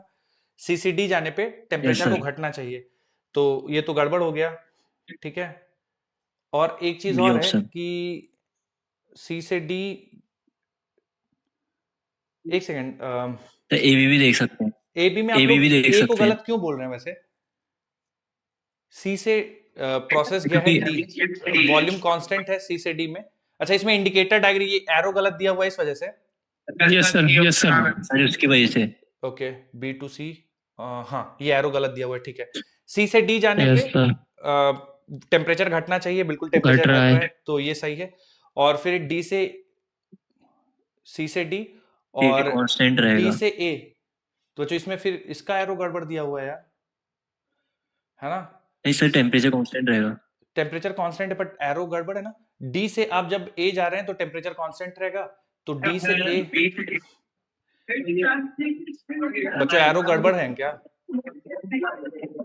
एक सेकंड, ये प्रोसेस ए से बी, बी से सी, सी से डी, डी से ए, तो डायग्राम इस क्वेश्चन का तो सही है। इसमें ए से बी, अच्छा ए से बी गलत दिया हुआ है, इसमें ए से बी ठीक है। और इसमें ए से बी से सी, सी से डी, डी से ए, तो ए से डी प्रेशर बढ़ रहा है। चलो एक एक करके बच्चों डिस्कशन करते हैं, ठीक है। ऐसे डी वाले में ए से बी का sir option D correct, sir option D correct, D correct option D होगा। सीडी से हो रहा है क्योंकि जो दे रखा है सीडी में प्रेशर कांस्टेंट होना चाहिए, तो सर बी में है नहीं वो, तो सर डी हो जाएगा। सीडी में बी नहीं होगा सर, डी होगा। हाँ जी सर प्रेशर कांस्टेंट होना चाहिए। सीडी में वॉल्यूम कांस्टेंट है, इन्होंने प्रेशर कांस्टेंट कर रखा है ना, ठीक है। मैं एक सीडी का प्रोसेस का देखते हैं। तो सीडी में वॉल्यूम कांस्टेंट है और प्रेशर घट रहा है, तो प्रेशर डायरेक्टली प्रोपोर्शनल हो जाएगा टेम्परेचर के, क्योंकि वॉल्यूम कांस्टेंट है, प्रेशर घट रहा है तो टेम्परेचर को भी घटना चाहिए सीडी में, और टेम्परेचर इसमें भी घट रहा है, टेम्परेचर इसमें भी घट रहा है। और पीटी कर्व जब ड्रॉ करेंगे ना बच्चों, पीटी कर्व ड्रॉ करेंगे, pressure directly proportional to temperature है, पीटी कर्व ड्रॉ करेंगे सर, तो वो ये नहीं, सर ये स्ट्रेट लाइन आना चाहिए, ये पॉसिबल नहीं है बच्चों। P directly proportional to T है, तो y बराबर mx टाइप का कर्व आएगा। ये सर स्ट्रेट लाइन आएगा, तो मतलब straight line passing through origin आएगा, तो ये भी गलत हो गया है। अब ये सही है बट इसमें यार एरो का दिक्कत आ रहा है, ठीक है। C से D और D से A जाएंगे, टेम्परेचर कांस्टेंट है और प्रेशर वॉल्यूम दोनों की वैल्यू बढ़ रही है, तो D पे जो टेम्परेचर होगा और A पे टेम्परेचर ज्यादा होना चाहिए। बच्चों ये एरो थोड़ा सा गड़बड़ है, बाकी यही ऑप्शन है, ठीक है। और बाकी ये वाला भी मैच नहीं करेगा, ठीक है। एरो का अब एक जगह एरो सही होनी चाहिए, या तो यहाँ सही हो जाता या तो यहाँ, तो चलिए यही मान लीजिए, तो ये होगा, ठीक है। बाकी किसी को कुछ और क्लिक हो रहा हो तो बता दीजिए। मेरे हिसाब से बी ऑप्शन है, ठीक है, इसका गिवन प्रेशर वॉल्यूम का। ये सर ए से बी का देखिए, ए से बी का देखिए सेकंड वाले में। बी का देख वही यार एरो का इशू है। चलिए ए से बी देखते हैं। तो ए से बी देखेंगे तो प्रेशर कांस्टेंट है, वॉल्यूम बढ़ रहा है, volume directly proportional to temperature. तो टेम्परेचर भी बढ़ेगा। तो सर ये वाला, सर ये वाले का जो एरो है ना, जो टेम्परेचर सीडी वाले का एरो, सर ये उल्टा लग रहा है। हाँ सर ये ए वाले डायरेक्शन वाले में सीडी वाला एरो उल्टा है, बाकी ए वाला हो जाएगा सर। एक सेकंड, ए से बी जा रहे हैं तो वॉल्यूम बढ़ रहा है, तो टेम्परेचर भी बढ़ना चाहिए। तो ए से बी जाने पे टेम्परेचर बढ़ना चाहिए। सर बी से सी प्रेशर घट रहा है। तो मेरे हिसाब से बच्चों एक काम करते हैं, ए से बी ठीक है, ए से बी प्रेशर बढ़ रहा है सर सीडी वाले में प्रेशर बढ़ रहा है, टेम्परेचर बढ़ रहा है, ठीक है। और ठीक है, तो इसमें एरो का एक ए बी सी, लेकिन इसमें ए बी ये वाला एरो ऐसा होना चाहिए, A to B, B to C, C to D, D to A, फिर मैच कर जाएगा यस हो है ना। ये एरो का थोड़ा सा गड़बड़ है किसी भी इंडिकेटर डायग्राम में, है ना, बाकी सब ठीक है।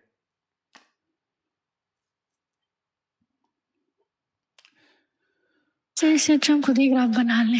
हाँ, इससे अच्छा खुद ही बनाते, चलो ठीक है। प्रेशर टेम्परेचर देखो बच्चों बनाते हैं। ए से बी आइसोबारिक प्रोसेस है, प्रेशर कांस्टेंट है, तो और वॉल्यूम बढ़ेगा क्योंकि टेम्परेचर बढ़ रहा है। तो ए से बी, अच्छा प्रेशर टेम्परेचर का करना है, और प्रेशर कांस्टेंट है, वॉल्यूम बढ़ रहा है तो टेम्परेचर बढ़ेगा, ठीक है। ए से बी टेम्परेचर बढ़ेगा, ये हो गया। उसके बाद बी से सी आइसोथर्मल कर्व है, टेम्परेचर, और जो बी पे टेम्परेचर की वैल्यू होगी सी पे टेम्परेचर, तो सी पे कम होगा, तो बी से सी ऐसा आएगा, ठीक है। Yes sir. उसके बाद सी से डी वॉल्यूम कांस्टेंट है और प्रेशर घट रहा है, तो प्रेशर घटेगा बच्चों, लेकिन प्रेशर घटेगा तो सर टेम्परेचर भी घटेगा, ठीक है। तो प्रेशर घटेगा और प्रेशर घटेगा y बराबर mx के हिसाब से, तो ए बी सी और ये बन जाएगा d, ठीक है। और फिर d से a जाएंगे तो प्रेशर बढ़ रहा है सर। आइसोथर्मल प्रोसेस है, प्रेशर बढ़ रहा है, तो बिल्कुल टेम्परेचर आइसोथर्मल प्रोसेस है, कांस्टेंट। प्रेशर बढ़ेगा, तो ये आएगा। तो a से b, b से c, c से d ऐसा इंक्लाइन आएगा, और d से a ऊपर जाएगा। तो अगर तो ये सर एरो ए ठीक ज्यादा होता है करेक्ट तो है। a हाँ सर। a सही हो जाएगा, बस एरो का गड़बड़ है, बाकी सब ठीक है। तो b हटाते हैं, ए ऑप्शन सही रहेगा, ठीक है ना। चलिए ये डी गलत हो जाएगा बच्चों, क्योंकि सी डी इंक्लाइन आना चाहिए, इन्होंने सी डी सीधा सीधा दे दिया है, इसलिए ये वाला गलत हो जाएगा, और इंक्लाइन है, ये वाला सही हो जाएगा। एक सेकंड रुकिए सर, हाँ, लिख लीजिए, ड्रॉ कर लीजिए बच्चों। आप लोग का ये खत्म हो गया चैप्टर थर्मोडायनेमिक्स। कल मैं सोच रहा था आप लोग थोड़ा सा बताइए, मैं कल ये सोच रहा था कि आपको केटीजी और थर्मोडायनेमिक्स इनके सवालों की प्रैक्टिस अगर आप लोग चाहें तो वो कर सकते हैं, वरना एसएचएम शुरू कर सकते हैं। जैसा करवा लो, क्या प्रैक्टिस चाहते हैं आप लोग? सर न्यू प्रैक्टिस चैप्टर करवा लो, सिलेबस पीछे है। सर एसएचएम शुरू करवा दीजिए सर, अगले हफ्ते जो है ना सर आप करवाएंगे, वो करवाएंगे, दंगल करवाएंगे, तो उसी में करवा दीजिएगा। हाँ सर, यस सर, अगले वाले सैटरडे में सर, वो है जितनी नया चैप्टर करवा दो। आप ये मुझे बताइए, जो एसएचएम है वो आपके आने वाले टेस्ट में आ रहा है क्या? एसएचएम नहीं है सर, एसएचएम करवा दो फिर। चलिए एसएचएम करवा दो, दंगल 1 घंटा एसएचएम करवा देना सर, 1 घंटा दंगल। 1 तारीख को पेपर है ना, उससे पहले वाली क्लास में दंगल कर लेंगे, ठीक है। Yes sir. एसएचएम करते हैं कल, चलिए धन्यवाद। Yes sir, sir bye sir, bye bye bye.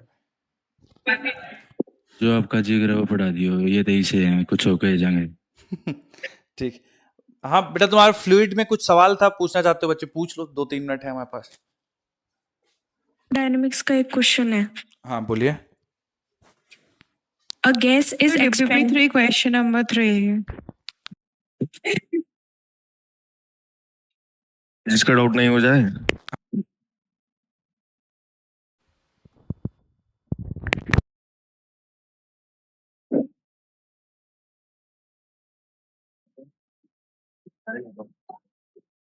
मैं पूछ लेता हूँ सर, जिसका डाउट नहीं हो जाए। ये जाइए।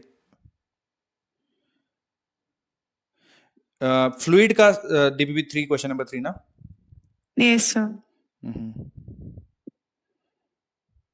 आप मतलब क्या था सवाल और क्या आपने किया है उसमें? So means Q of density rho just balance in the 2 immersible liquid A and B, density rho 1 and rho 2. हाँ in the fraction of volume of cube in the upper liquid. Okay okay, हाँ मैं दिख गया सवाल। हाँ तो आपने क्या तो अप्रोच ऊपर किया में इसमें? मीन्स ऊपर वाले को x लिया था तो नीचे वाले को L-x, ठीक है,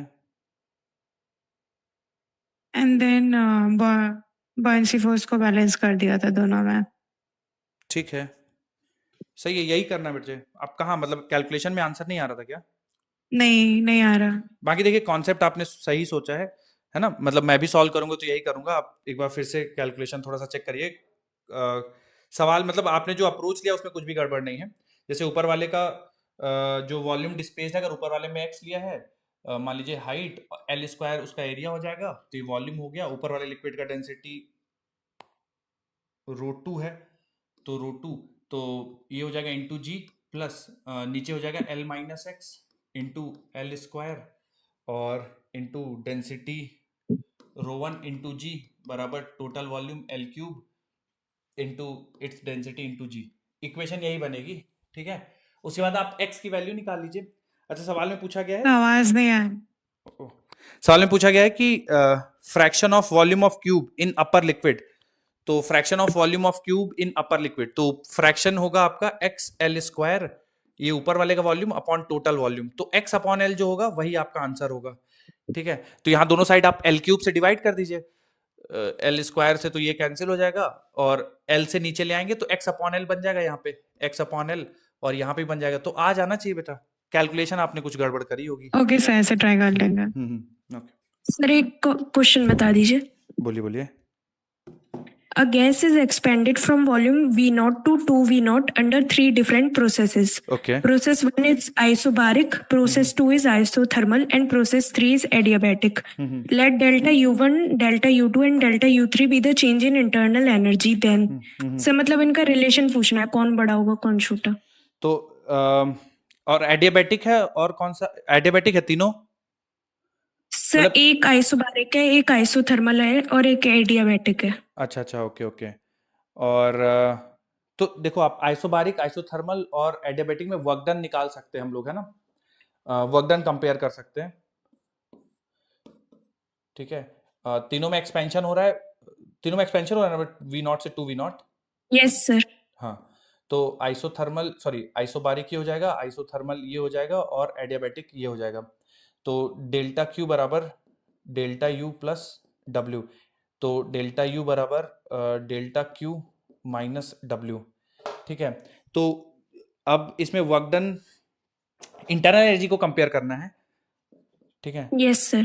तो एनसीपी डेल्टा टी इसके लिए हो जाएगा। आइसोबारिक के लिए अगर हम लोग बात करें, या डेल्टा यू सीधे भी निकाल सकते हैं क्या, एनसीवी डेल्टा टी, एन तो सबके लिए सेम है, सीवी सेम है, delta T change in temperature, ठीक है। तो देखिए आइसोथर्मल में तो बेटा चेंज इन इंटरनल एनर्जी तो जीरो हो जाएगा, ठीक है। आइसोथर्मल के लिए change in internal energy zero हो जाएगा। आइसोबारिक में आप वॉल्यूम बढ़ा रहे हैं, ठीक है, प्रेशर कांस्टेंट है और volume directly proportional to temperature, तो वॉल्यूम बढ़ा रहे हैं तो टेम्परेचर भी बढ़ जाएगा आइसोबारिक प्रोसेस में। तो आइसोबारिक के लिए डेल्टा यू पॉजिटिव हो जाएगा, ठीक है। और एडियाबैटिक प्रोसेस में डी क्यू बराबर जीरो है और D you plus D W बराबर जीरो हो जाएगा। एक्सपेंशन कर रहे हैं तो वर्क डन पॉजिटिव हो जाएगा, तो डी यू बेटा आपका आएगा माइनस डी डब्ल्यू, है ना। एडियाबैटिक प्रोसेस के लिए डी क्यू जीरो और ये डी डब्ल्यू पॉजिटिव है क्योंकि वॉल्यूम एक्सपेंशन हो रहा है, तो एडियाबैटिक के लिए डी यू निगेटिव हो जाएगा, delta U for adiabatic negative हो जाएगा। तो एक के लिए निगेटिव, एक के लिए जीरो, एक के लिए पॉजिटिव, ये आइसोथर्मल हो जाएगा, है ना। तो अब आप कंपेयर कर सकते हैं किसका ज्यादा होगा, निगेटिव से ज्यादा जीरो, उससे ज्यादा आइसोबारिक वाला, ठीक है। तो सर इसमें मतलब मैग्नीट्यूड नहीं लेंगे, मतलब मैंने ये सोचा था कि आइसोथर्मल का तो जीरो है तो उसका तो सबसे कम होगा ही। नहीं, साइन के साथ लेंगे बेटा, डिक्रीज होगा तो फिर माइनस हो जाएगा ना। Okay sir, thank you sir. Thank you.